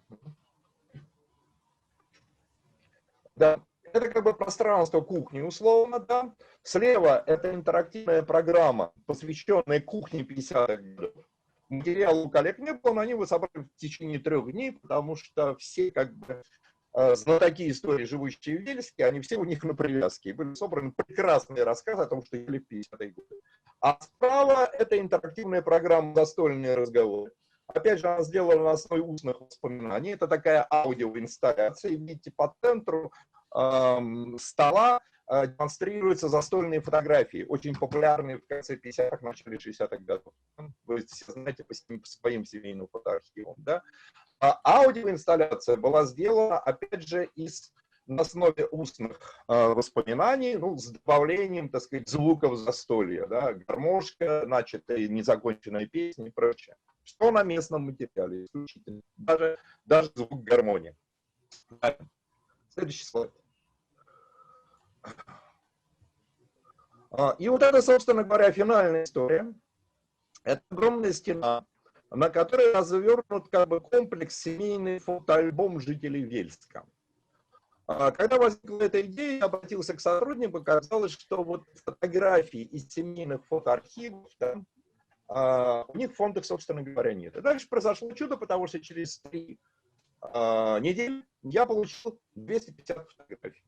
То есть это вот как музей работает с местным сообществом. Значит, в чем здесь дело? Почему столь важна была эта стена? Потому что в середине 50-х происходит на самом деле прорыв. Начинают выпускаться любительские фотоаппараты. Начинается активное фотолюбительство, да, и формируется домашнее, да, фотографирование, домашние репортажные фотографии. Складываются свои жанры. Застольная фотография, фотографии под новогодней елкой, фотографии детей, фотографии с первым велосипедом, мотоциклом, машиной. Очень характерный жанр. Да? Вот. Эти все фотографии были собраны, вот они распределены по темам, да. Внизу тачскрин, на котором вы можете прочитать комментарий к каждой фотографии. Из чего этого семейного фотоархива? Фотографии, естественно, хранятся в семье. Да? Это все копии. Из чего это семейного фотоархива? Про что это фотография? И так далее. Фактически вы получаете полную информацию о том, что вы видите перед собой. И наверху, по сути дела, просто коллаж, потому что экспозиция у нас заканчивается до 1964 годом. Коллаж из тех же фотографий с улыбающимися счастливыми лицами. То есть, собственно говоря, ну, для нас это и финал как бы экспозиции, да, обращенный, собственно, в будущее. Так, я заканчиваю. Значит, коллеги, вот для меня это был, для нас вообще, для бюро Артер, это был очень важный опыт, полноценный опыт, да, попытки экспозиционно воплотить, да, локальную историческую память, локальное историческое предание. Да. Ну вот все, жду вопросов. Спасибо, Олег Рудольфович, за доклад. Просим прощения за то, что у нас звук прерывался, иногда было слышно чуть плохо. Олег Рудольфович находится в деревне, я правильно поняла, у вас сегодня очень сильный ветер, да? Да, у нас сегодня очень сильный ветер, и поэтому, да, с этим всегда начинаются проблемы, это правда. Хотя так интернет работает нормально. Вот сейчас вы очень хорошо разговариваете, и вас очень хорошо слышно. Да, вы в своем докладе вы подняли очень интересную и важную тему именно для региональных и краеведческих музеев, потому что создать экспозицию, которая потом будет стоять 10-15, а иногда бывает и даже больше лет, это очень даже сложная тема. И интерпретировать ее так, чтобы она была интересна и взрослым, и детям, это достаточно сложно. Один вопрос тут поступил, спрашивают, а как же вы работаете с детской аудиторией? Как вы вот эту сложную тему доносите именно до детской аудитории? Ну, вы знаете, коллеги, в данном случае на самом деле нет, ну, у нас есть отдельные проекты, как бы, да, работы с детской аудиторией и по этому периоду истории, да, но в данной экспозиции, которая, собственно говоря, взрослая, да, у нас предусмотрены определенные вещи, которые могут быть интересны и детям, да, ну, особенно детям среднего школьного возраста, потому что у нас, например, придуманы специальные тесты, которые вы проходите и обнаруживаете, в какой бы партии состояли в 2017 году, к примеру. Это все очень актуально для школьников, да, вот. Мало того, само введение таких интерактивных приемов в саму экспозицию, потому что у нас сдвигается все, поднимается, да, листается, оно создает все равно такую динамическую интригу. Да? Вот, поэтому в данном случае, ну, коллеги, которые сейчас уже работают с ноября месяца с этой экспозицией, в общем, проблем никаких вроде с детьми не видят. Да, и еще один момент, который я не указал, хочу указать, в связи с вашим комментарием, да, обращаю внимание, Вельск не туристический город, туристов там практически не бывает, поэтому это музей исключительно для местного сообщества, и это очень важная задача, вы совершенно правы, каким образом сделать так, чтобы экспозиция стояла долго, а люди продолжали в нее ходить. Там это, безусловно, как бы может получиться, просто потому что связи с местным сообществом, вы это поняли, у Вельского музея совершенно прекрасны. И на открытие пришло огромное количество потомков героев экспозиции, приехавших даже из Швейцарии. Потому что они участвовали в создании этой экспозиции, участвовали воспоминаниями, участвовали материалами, да, участвовали советами, консультациями и прочее. Спасибо большое, Олег Рудольфович. Я думаю, Пожалуйста. те, кто хочет продолжить разговор с вами, свяжутся и зададут вам уже свои вопросы. А мы сейчас... Всего хорошего. А мы сейчас перейдем к еще одной очень интересной деятельности музеев. Это экспедиционная деятельность, которая тоже является неотъемлемой частью музейного дела. Экспедиции проводятся практически всеми музеями. Они бывают разные. И один из самых интересных примеров этой деятельности у Музея природы и человека, который находится в городе Ханты-Мансийск. Автором этой экспедиционной деятельности является Лариса Сергеевна Паршунова, исполняющая обязанности заместителя директора по музею. Они ее называют не экспедицией, а комплексной научно-просветительской программой «Этнографика». Ее маршрут проходит по труднодоступным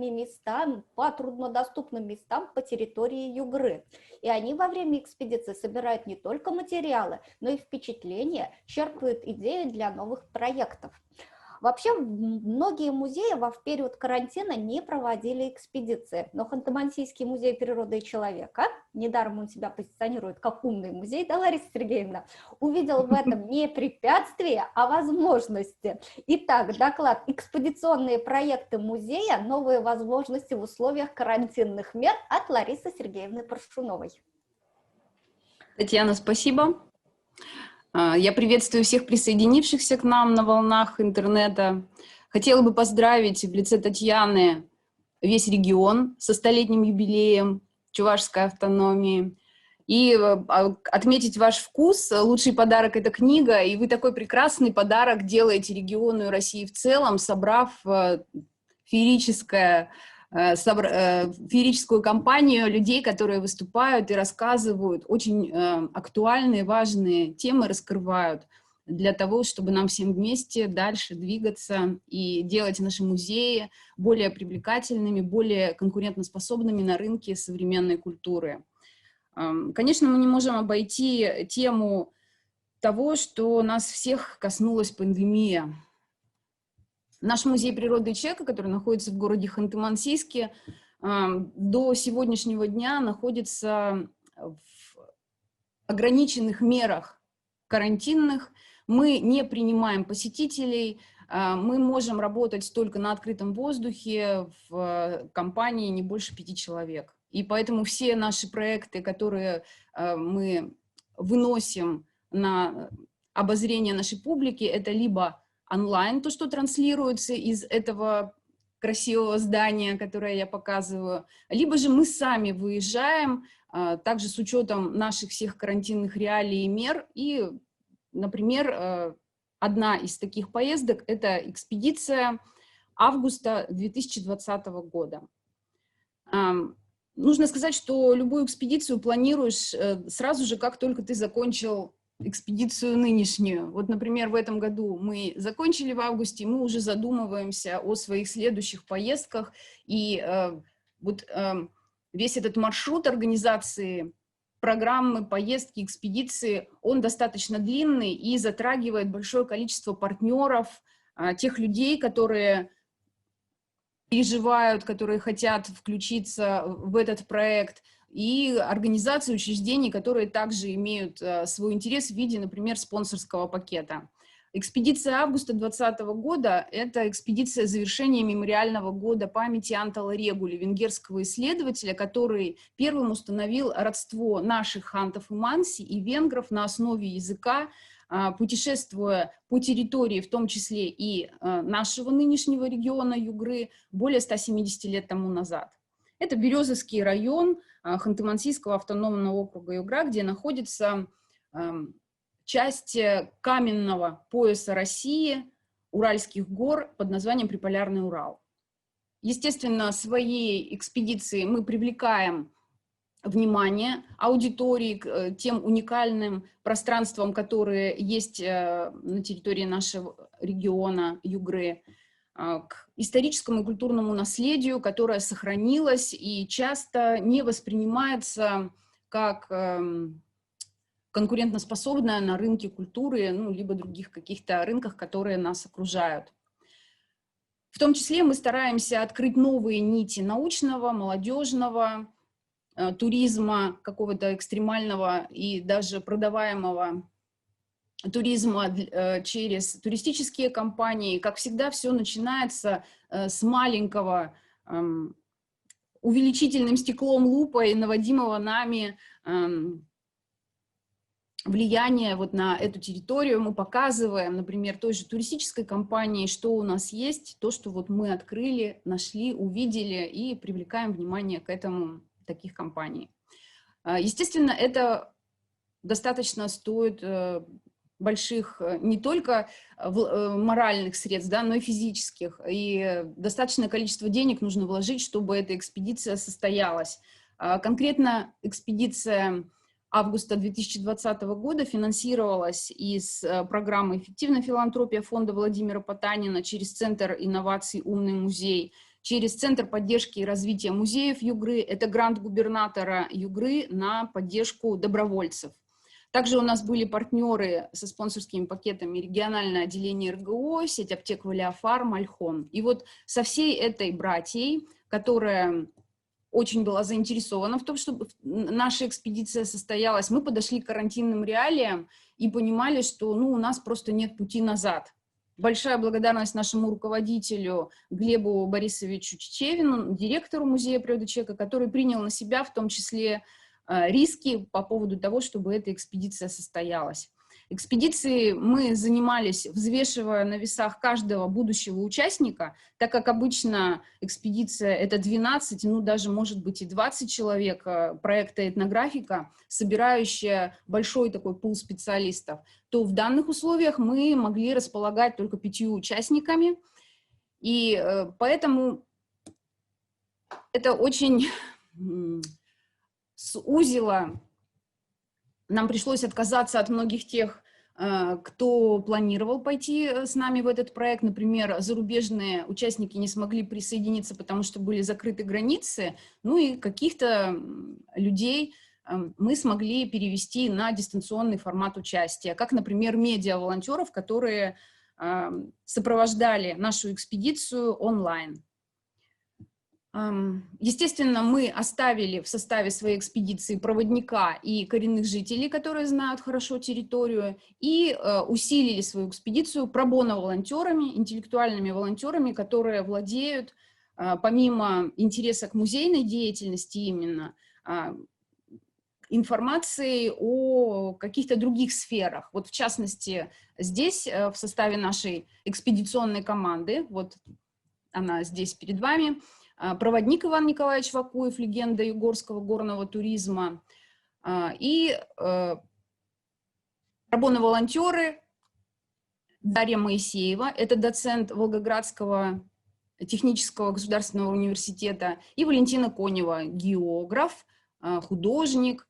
И главное, что всех объединял интерес именно к музейной тематике, именно к нашей территории. Ну и Инна Вакуева, наш давний друг, помощник, психолог МВД России, работает с нами много лет как знаток именно территории Приполярного Урала. Перед собой мы ставили задачи, как всегда, естественно, пополнить фонды музея, зафиксировать современную жизнь региона. Помимо этого, через трансляцию своих мероприятий вести популяризацию исторического и культурного наследия. Также напомню, что у нас была мемориальная тема по Регуле завершить год 200-летия Антала Регуле. Это проект совместно с Венгерским музеем имени Антала Регуле в городе Зирц.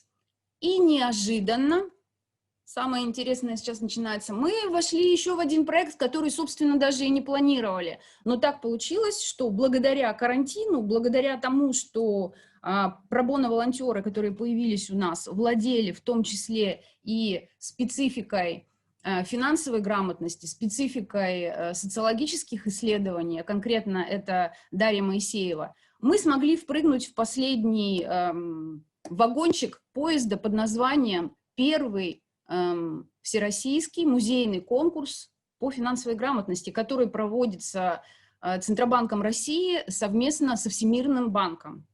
Мы никогда бы себе не подумали бы, да, что мы имеем возможность об этом поговорить с помощью своих коллекций. У нас был опыт небольшой финансовой выставки, и, кстати, вот Олег Рудольфович в предыдущем своем докладе как раз говорил о том, насколько сложно показать тематику с помощью тех предметов, которые есть у нас с вами в наличии, да, это деньги, например, ценные бумаги и прочее. Но здесь, когда мы увидели этот конкурс, мы поняли, что можно попробовать, и создали проект, который мы назвали «Маня на реке Манье». Река Манья – это одна из рек именно приполярного Урала, той территории, куда мы отправлялись, и мы выбрали ее в качестве названия общего для всех небольших речушек, где живет коренное население Югры. Ханты, Манси, Коми, Зыряне. Наверное, я не буду раскрывать, и времени, собственно говоря, да, тоже у нас не так много, я не буду раскрывать каких-то тайн. Я скажу только, что в этот проект мы включили 3 составляющие. Это научная составляющая, то есть это сбор именно в экспедиционных условиях материалов, обработка тех материалов, которые есть в коллекции Музея природы и человека, именно с точки зрения финансовой грамотности, с неожиданной точки зрения, которую нам помогли организаторы этого конкурса увидеть. Затем вторая составляющая – это образование. У нас есть такой продукт, как кочующий семинар, и мы хотели бы то открытие, которое мы произвели в процессе этой экспедиции, мы хотели бы научить этому другие учреждения культуры и тем самым запустить культурную лавину, чтобы они также подключались к этому проекту, потому что это первый конкурс финансовой грамотности, будут следующие конкурсы, и нам очень понравилось то, как этот конкурс устроен, как это мобильно, какая поддержка идет, и то, что мы можем реально сами с него получить, как популяризировать наследие с вот этого необычного ракурса.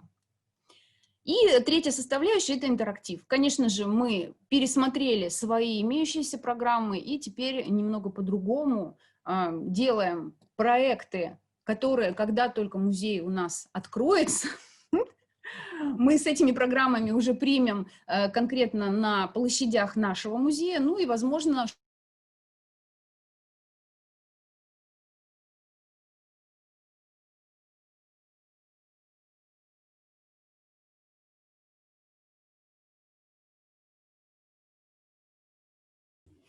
Лариса у нас исчезла? Ой, вы меня потеряли, да, Татьяна? С Уже нашли. какого момента? Вы показывали демонстрацию про реку Манье. Так, нужно вернуть, да, ее? Так, я возвращаюсь. Да. Возвращаюсь. Видимо, у нас тоже сегодня ветер, Татьяна. Я не выходила еще из дома. Так, все видно? Да, вы остановились на музее. Угу. Ну, видимо, не стоит слишком много говорить о проекте, раскрывать его. Демонстрацию экрана видно, да? Да, видно теперь. Да, и вот я закончу на том, что закончу эту мысль на том, что вот третья составляющая – это интерактив, то есть наука, образование. Мы сами будем рассказывать в своем регионе, в том числе для всей России, о возможности популяризации финансовой грамотности территории, а мы нашли некоторые интересные моменты, которые отличают финансовую грамотность именно хантов Манси, наших коренных народов Югры. Вот. И тем самым через интерактивное какое-то общение с аудиторией мы хотели бы запустить культурную лавину в сфере финансовой грамотности. Вот такая у нас цель, которую мы поставили. Так, и что-то она не хочет у нас двигаться. Ну да, я хотела бы еще там отвечать как бы на вопросы, возможно, какие-то. Но подводя итог, я хотела бы сказать, что да, есть сложности, есть пандемия, какие-то музеи до сих пор не открыли свои двери для посетителей. Мы стараемся во всем искать плюсы, положительные моменты, ушли в работу, например, с волонтерами в сторону онлайна. Медиа-волонтеры сопровождают наши проекты, причем медиа-волонтеры, которых мы нашли на сайте dobro.rf, они со всей России. Другие города подключились к нам неожиданно. Раньше, конечно же, роль волонтеров сводилась к более узкой региональной все-таки специфике, которую мы использовали. А теперь с нами наравне с территорией Югры волонтерами работают ребята и из других городов России. Например, Волгоград, Екатеринбург. Это очень приятно, здорово, что о твоей территории думают, рассказывают близким в других городах. Вот, это тоже очень здорово. Ну и самое главное, что с помощью любого проекта было бы желание, можно историко-культурное наследие не только популяризировать, но и монетизировать, потому что те проекты, которые рождаются, вот, например, финансовая грамотность, там еще бы этого бы не было. Конечно, если организуют именно банки, они, конечно же, учитывают, чтобы была именно монетизация продукта, чтобы ваш продукт покупали.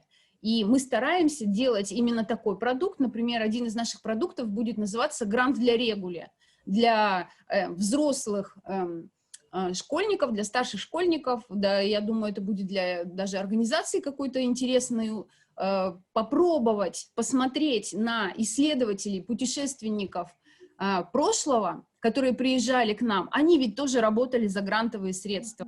Провести параллель между этим, попробовать их подключить, разыграть вот это вот финансирование, которое собирали, в том числе Анталрегули, у РГО, так же, как мы сегодня пишем и получаем эти гранты у Русского географического общества, у фонда Потанина. То есть выстроить эти отношения, найти взаимовыгодные точки соприкосновения учреждений, заинтересовать других людей. Ну и потом, собственно, чтобы этот продукт и продавался, даже просто как экскурсия какая-то, лекция интерактивная.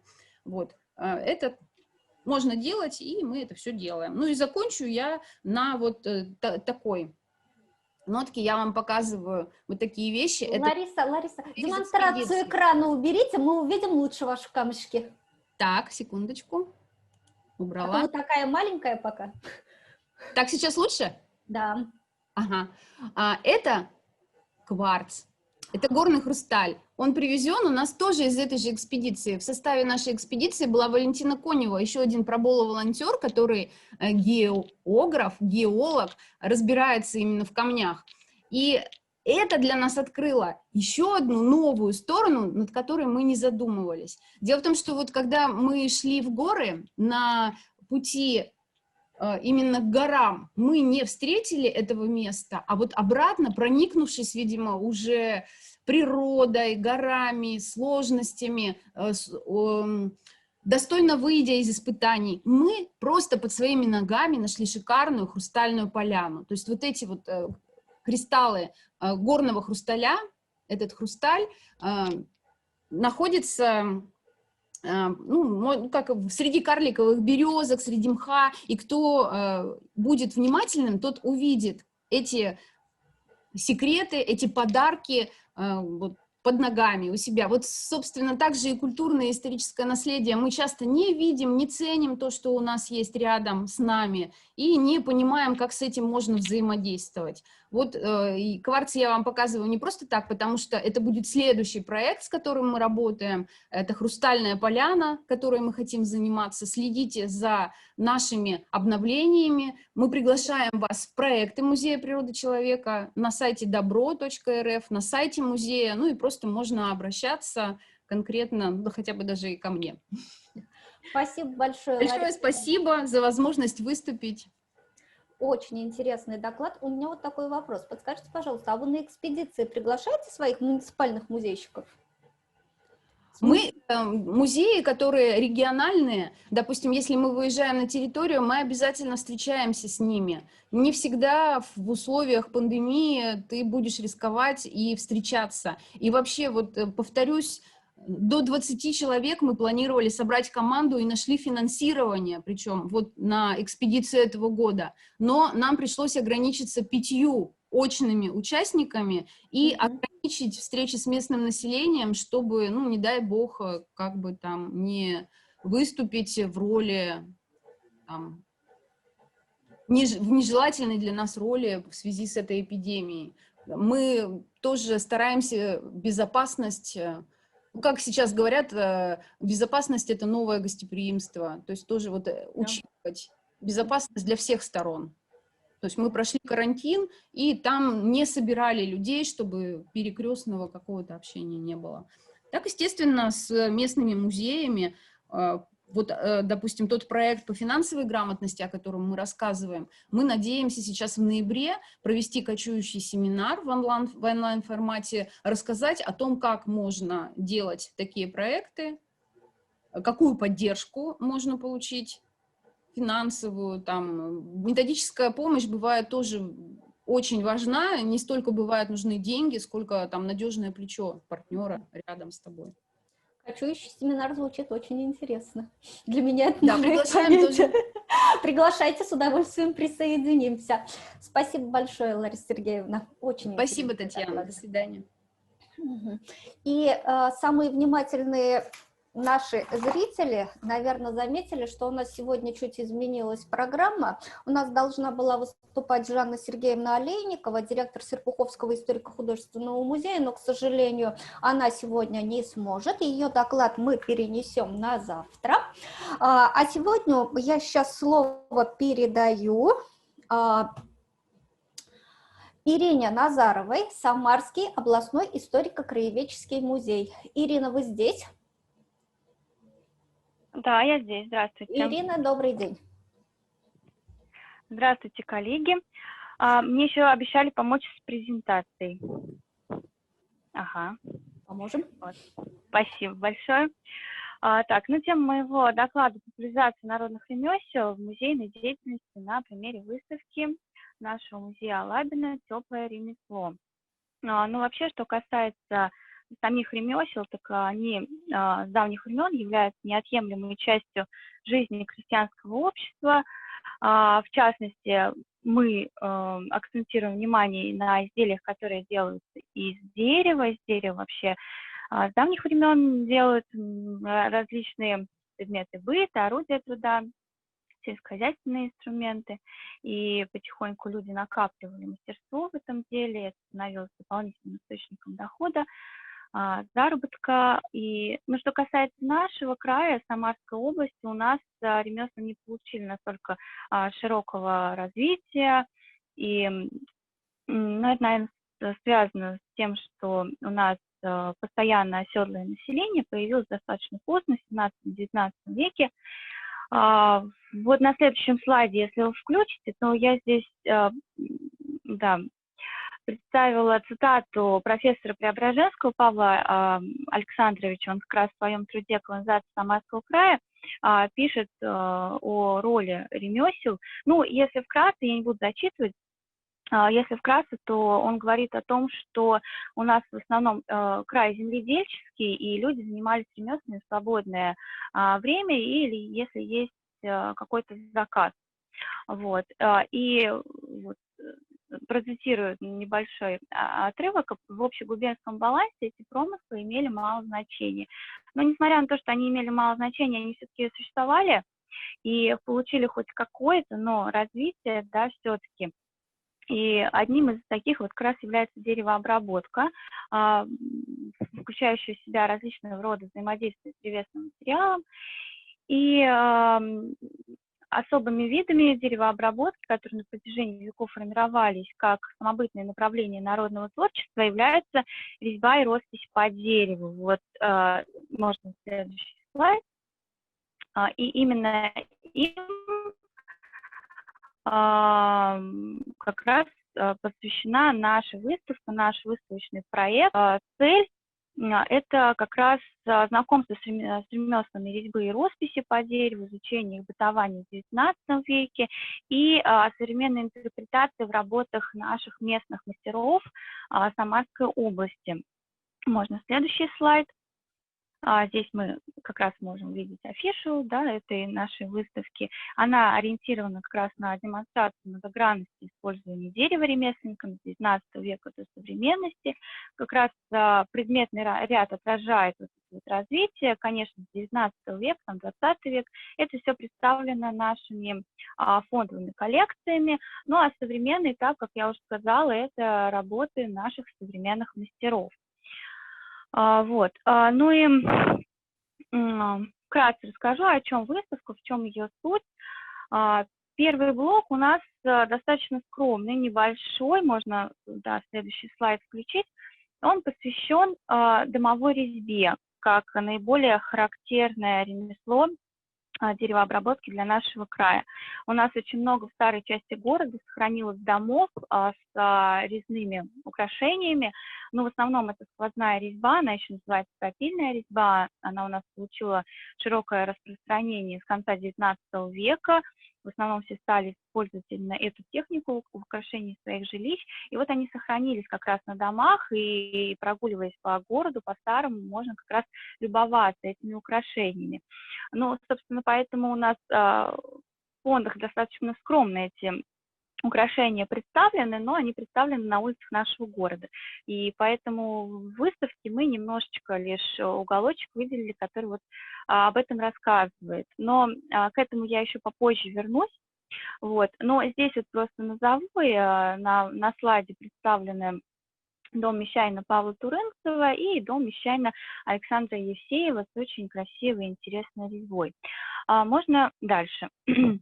Резьба и роспись получили широкое распространение среди мастеров, изготовителей посуды и других предметов быта.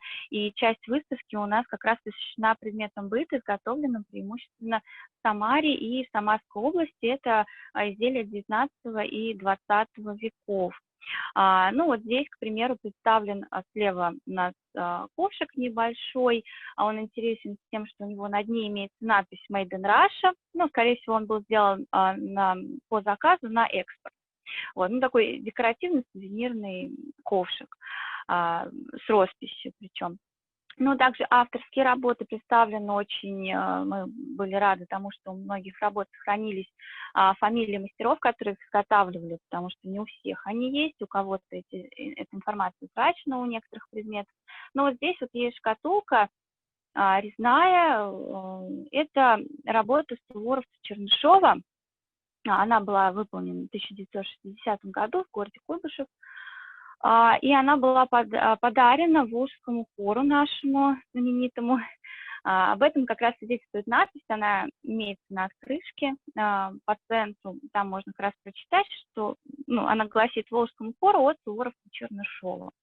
Вот. Ну, также среди изделий присутствуют и другие предметы, конечно, очень много посуды, но также есть и предметы, инструменты различные, с которыми в обиходе пользовались женщины, в том числе, например, валек, рубель. Есть также пряничные доски, даже один музыкальный инструмент у нас представлен, цимбалы с резонаторными отверстиями.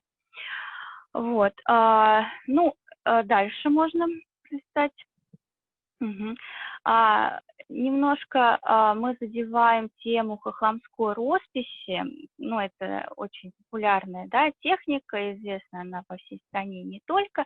И дело в том, что у нас была мастерская при колхозе Торзеева в Селялькино, Похлестинского района, в 70-е годы 20 века она существовала, и они как раз изготавливали посуду и расписывали ее в этой знаменитой технике. И у нас, к счастью, сохранились изделия, продукция этой мастерской, и им тоже выделено место на нашей выставке, так сказать, хохломская резьба, роспись в Самаре, так скажем. Вот. Потом, конечно же, мастерская перестала существовать, к сожалению, но изделия остались, хранятся в наших фондах, и мы их показываем на нашей выставке. Следующий слайд. Отдельное внимание, отдельный акцент в пространстве выставки «Теплое ремесло» сделан на продукции Жигулевской фабрики художественных изделий. Это, можно сказать, наша гордость.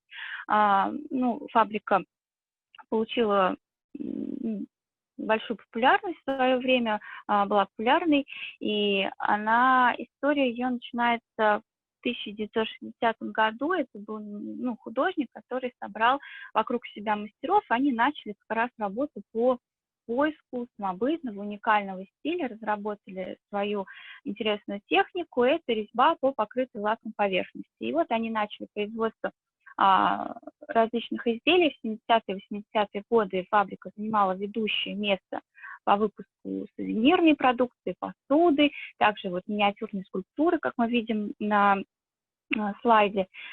И по центру мы видим интересные разные вазы.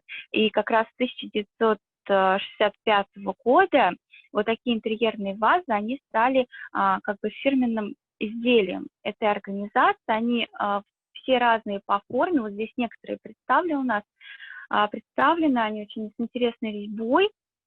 Каждый имеет при этом свое название, ну, к примеру, там, скажу, Юла, Жигулевское море есть название Петушки, ну и так далее.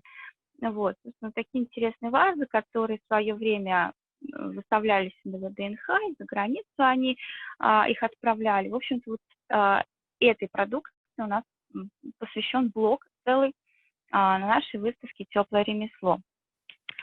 Дальше.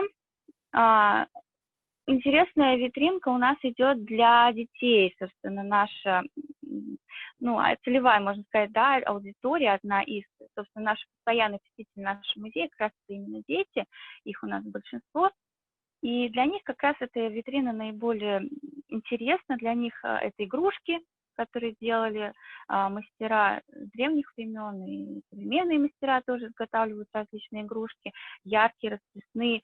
Ну, конечно же, матрешки, которые стали таким русским национальным сувениром. Интересная матрешка, примерно представлена на фотографии, из 18 элементов состоит, высота самой большой 25 сантиметров, самой маленькой всего лишь 5 миллиметров. Ну, собственно, можно понять, какой экспонат является для детей самым любимым, самым интересным. Ну и рядом представлена композиция «Ярмарка». Она имеет для нас особое значение, потому что она тоже была изготовлена у нас в Самаре. Это производственный кооператив под названием «Творчество». Он существовал в Самаре с 1989 года, и они изготавливали вот такие вот изделия. Это черные подставки с деревянными расписными фигурками. Их при желании дети могли переставлять с места на место, но вот таким образом играть. Ну, там очень много фигурок. Вот здесь одна подставка представлена на выставке, у нас их больше. Очень они интересны. Ну, тоже, конечно, эта мастерская уже не функционирует. Вот. Дальше можно пролистать. Отдельный тематический блок выставки «Теплое ремесло» посвящен современным специалистам декоративно-прикладного творчества, как я уже говорила, наши самарские мастера, которые здесь представили свои современные уже работы. Вот здесь, в частности, показаны работы Ким Инны Юрьевны и Самыкиной Екатерины Владимировны. Вот две из мастериц. У них тоже очень интересные своеобразные работы, которые мы представляем на выставке уже как современный этап бытования вот этих традиционных ремесел, резьбы и росписи по дереву. И они как раз современные работы вот эти показывают, как можно сохранить традиционное ремесло, подать его в какую-то новую интерпретацию.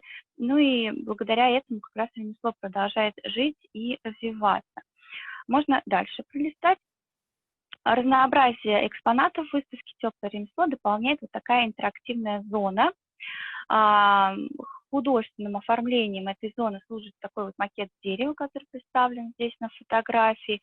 Он сочетает в себе несколько функций. Ну, во-первых, образовательное в виде заданий, которые размещены на дереве в форме яблок. Да, если мы приглядимся, тут висят на дереве несколько яблок, дети подходят, их снимают, и сзади имеются задания, как раз связанные с выставкой, по выставке. Ну, к примеру, скажу, например, такое задание. Внимательно посмотри на экспонаты и посчитай, сколько присутствует изображений животных и сколько цветов.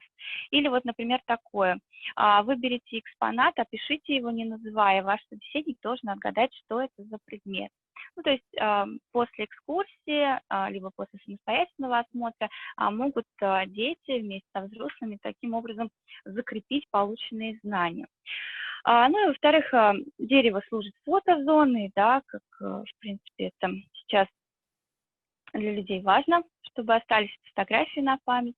Ну и, в-третьих, дерево является художественным таким оформлением выставки, несущим смысловую нагрузку центрального объекта, объединяющего все экспонаты по материалы. То есть здесь все представлено, все, что сделано из дерева. Ну и, конечно, рядом стол, на котором интересные пазлы, тоже деревянные сделаны. Вот здесь мы видим, они в собранном уже состоянии дерева, животные разные. Ну и раскраски. Ну, такая вот интерактивная зона для детей. Вот. И можно следующий слайд. Мы в настоящее время принято решение в связи с нашей эпидемиологической ситуацией продлить работу выставки, потому что она должна была открыться намного раньше, да, но вот был карантин, открылась чуть позже. Сейчас принято решение ее продлевать, и, конечно же, мы планируем сейчас под это все дело немножко ее расширить. Мы, конечно, хотим добавить больше экспонатов. Уже сейчас в данный момент работаем над этим. В том числе, например, это «Жигулевская фабрика», у которой у нас очень много имеется экспонатов в фондах нашего музея. Также «Хохлома», которая сделана в Самаре, да, в нашей области, тоже имеются такие работы. Ну и, конечно, современные мастера, их побольше представить, показать. Ну и что очень важно, это работа с выставкой. Мы разработали 2 мероприятия, которые у нас будут проходить. Одно у нас будет в октябре для взрослых под названием «Краски народной росписи». Это будет лекция и мастер-класс как раз по росписи по дереву. Ну и для детей мы разработали интерактивную программу «Сказочная игра. Путешествие деревянной лошадки». Дети будут проходить определенный сеанс, знакомиться с выставкой, с ремеслом и выполнять различные задания, играть, и в том числе мастер-класс для них тоже свой детский будет. Что еще я хотела сказать? Вот эта выставка, она стала для нас своеобразным толчком для, так скажем, развития некоторых наших направлений деятельности нашего отдела. В частности, это работа с нашими партнерами, с нашими музеями всей Самарской области. Мы разработали интернет-акцию под названием «Теплое ремесло Самарской области». И все музеи нашего региона согласились в ней, конечно же, поучаствовать. Дело в том, что, я уже говорила, да, у нас ремесло не получило такого большого развития, поэтому мы вот по крупицам решили как бы собрать в таком онлайн-формате, да, как это сейчас у нас набирает популярность, собрать коллекции резьбы и росписи других музеев. То есть мы раз в 2 недели выкладываем видео, которые снимают наши коллеги из других музеев, где они нас знакомят со своими коллекциями резьбы и росписи, может быть, с какими-то своими местными мастерами, о которых мы, возможно, не знаем, может быть, они малоизвестные у нас. И мы публикуем у нас в социальной сети ВКонтакте вот это видео. Таким образом, мы объединяем все наши музеи в этом вот деле собирания коллекции резьбы и росписи по дереву нашего Самарского региона. Ну и вторая наша деятельность – это пополнение коллекций наших фондовых. Сейчас я возвращаюсь к теме домовой резьбы.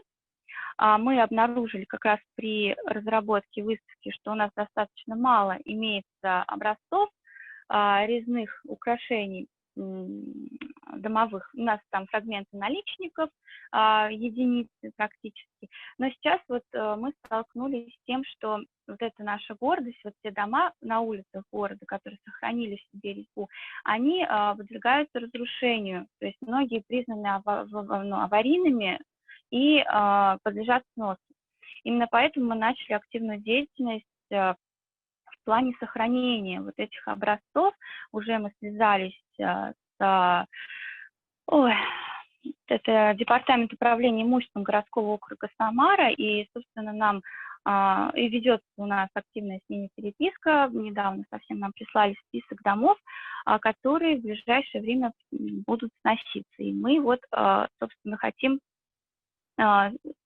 спасти вот эти образцы резьбы и пополнить нашу коллекцию. Вот, то есть эта выставка нам вот таким вот образом помогла, нас вдохновила на пополнение коллекции и на вот такую вот работу. На этом я заканчиваю. Спасибо вам за внимание. Если есть вопросы, отвечу. Спасибо большое. Ирина, вот вы сейчас сказали про то, что вы выкладываете в социальные сети материал из других регионов, из других региональных музеев, где они рассказывают про своих мастеров. Я правильно вас услышала? Да, да, да, да. У вас есть большая возможность сейчас клянуть клич и попросить музей связаться с вами и расширить географию вашего проекта. Я только за. Слушаем, скажите. Все, у кого есть желание, да, принять участие в нашей интернет-акции, рассказать о своих коллекциях резьбы, росписи в своих музеях, мы с удовольствием примем материал, разместим его у нас на странице, чтобы люди видели, знали, знакомились с коллекциями других музеев, мастеров различных, да хоть со всей России. Как с вами связаться, как выходить на связь? Так, я могу кинуть куда-нибудь почту свою и могу оставить номер телефона. Озвучьте номер телефона, чтобы кто хочет, быстренько записал. Да, 8 927 004 14 12. Будем надеяться, что у нас откликнется очень много народу, потому что среди слушателей у нас были слушатели вплоть до Магадана. Дагестан, Магадан и много чего остального. Так что, коллеги, музейщики, присоединяйтесь, очень интересный проект. Еще один вопрос, Ирина. Присутствуют ли в экспозиции экспонаты мастеров чувашских деревень Самарской области? Нет, вот таких вот, к сожалению, у нас нет в фондах. И, в принципе, ну, если бы они сдали, да, предметы, если бы были, мы бы, конечно, их выставили. Но вот, к сожалению, да, нет. Хорошо. Так, больше вопросов я еще не вижу. Спасибо большое, Ирина, за очень интересный рассказ. Так, подскажите, Лариса, вы еще на связи? Да, на связи. У меня к вам вопрос, вернее, не у меня, а появился в трансляции. Какого рода предметов вы пополнили свои фонды после экспедиции августа 2020 года? Мы привезли экспонаты, которые связаны с разными проектами. Например, мы индустриальное наследие пытаемся рассматривать тоже как проект, и привезли с базы Парну, которую раньше рассматривали как территорию только такую точку, на которой ты можешь отдохнуть и дальше двинуться в горы. Вот, оказывается, это территория, где находились базы геологов долгое время, и сейчас мы работаем, как раз поднимаем те имеющиеся данные, которые у нас есть, и, возможно, и сам Анталрегули находился на этой точке когда-то, и, например, оттуда нам удалось привезти старинную форму для выпечки хлеба. Вот, они фиксируются достаточно таким промежутком времени давним. Затем мы привезли дневник базы Парнук. Это более 20 лет велся журнал тех людей, которые посещали вот эту точку, которая находится на подножие приполярного Урала. Это порядка 100 километров от села Саранпауль в лесу. И вот этот дневник нам был передан. Сейчас медиа-волонтеры его оцифровывают, и он будет доступен. Это вообще тоже такая интересная вещь. Там можно встретить воспоминания тех людей, которые были. Это и геологи, и спортсмены, и просто кто-то, люди заблудился, шел из коми. Такие истории всплывают. И когда мы начали выкладывать некоторую информацию в сеть интернет, например, откликнулся человек из Южной Америки, который туда переехал, и он когда-то был на базе Парнук. Артисты, в общем, там такое сообщество формируется интересное. Вот мы уже тоже некоторые делаем интересные вещи с этим связанные. Ну, естественно, это интервью, то, что нам необходимо для социологического исследования по финансовой грамотности. Фотографии, видео. Спасибо большое. И еще, Владимир Викторович, вы на связи? Да, на связи. Вам тоже еще один вопрос поступил. Как вы думаете, повышенный интерес к виртуальным выставкам и экскурсиями был вызван карантином или наступило время цифровизации всего музейного? Еще раз? Нет, все понятно. Просто одного ответа, наверное, не будет, потому что, несомненно, без карантина и перехода массово на удаленку такой востребованности бы ресурсов не было. А с другой стороны, многие сценарии, которые мы сейчас наработали, компетенции, которые появились у сотрудников, они показали, что есть формат работы и такой, обеспечивающий доступность для людей со всей страны или даже со всего мира. И хотя ничто не ограничивало раньше, ну, последние 10 лет, например, работать похожим форматом, просто люди про это не думали и ну, занимаясь только текущими проектами. В этом плане все взаимосвязано. Я думаю, что после карантина останутся многие формы работы, которые сейчас мы сформировали. Спасибо большое за ответ. В принципе, я тоже так же думаю, что раз мы же этому научились столько времени, почему все это забрасывать? И, в принципе, это нужно, не только можно, но и нужно продолжать. Спасибо, Владимир, за ответ. Сегодня на секции мы познакомились с проектной деятельностью музеев как классического направления, то есть мы поговорили про создание экспозиций, о выставках, проведении экспедиций, и также затронули новые направления деятельности. Это цифровая деятельность и работа с людьми с ограниченными возможностями. Представленные кейсы демонстрируют возможные способы включения культурного наследия в современную культуру и интерпретации его в разных формах с учетом социальных и культурных особенностей своего региона. И, наверное, самое главное, что хотелось бы отметить в конце, что представленные примеры, представленные кейсы показывают, что приостановка деятельности музеев во многих случаях все-таки стала способом переосмысления пройденного пути и дала возможность для реализации новых проектов, на которые раньше, скажем так, не было времени. Наверное, это самая главная мысль того, что сегодня происходило на секции.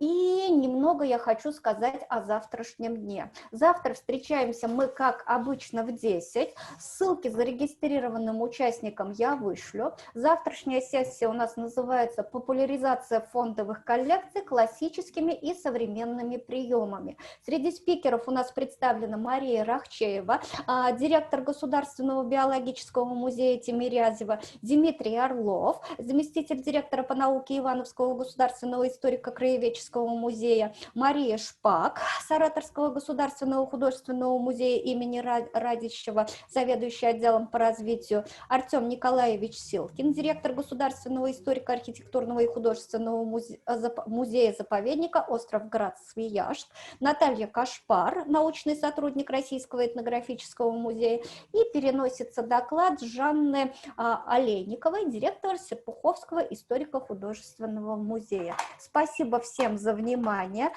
Спасибо всем, кто был сегодня вместе с нами. До завтра. До свидания.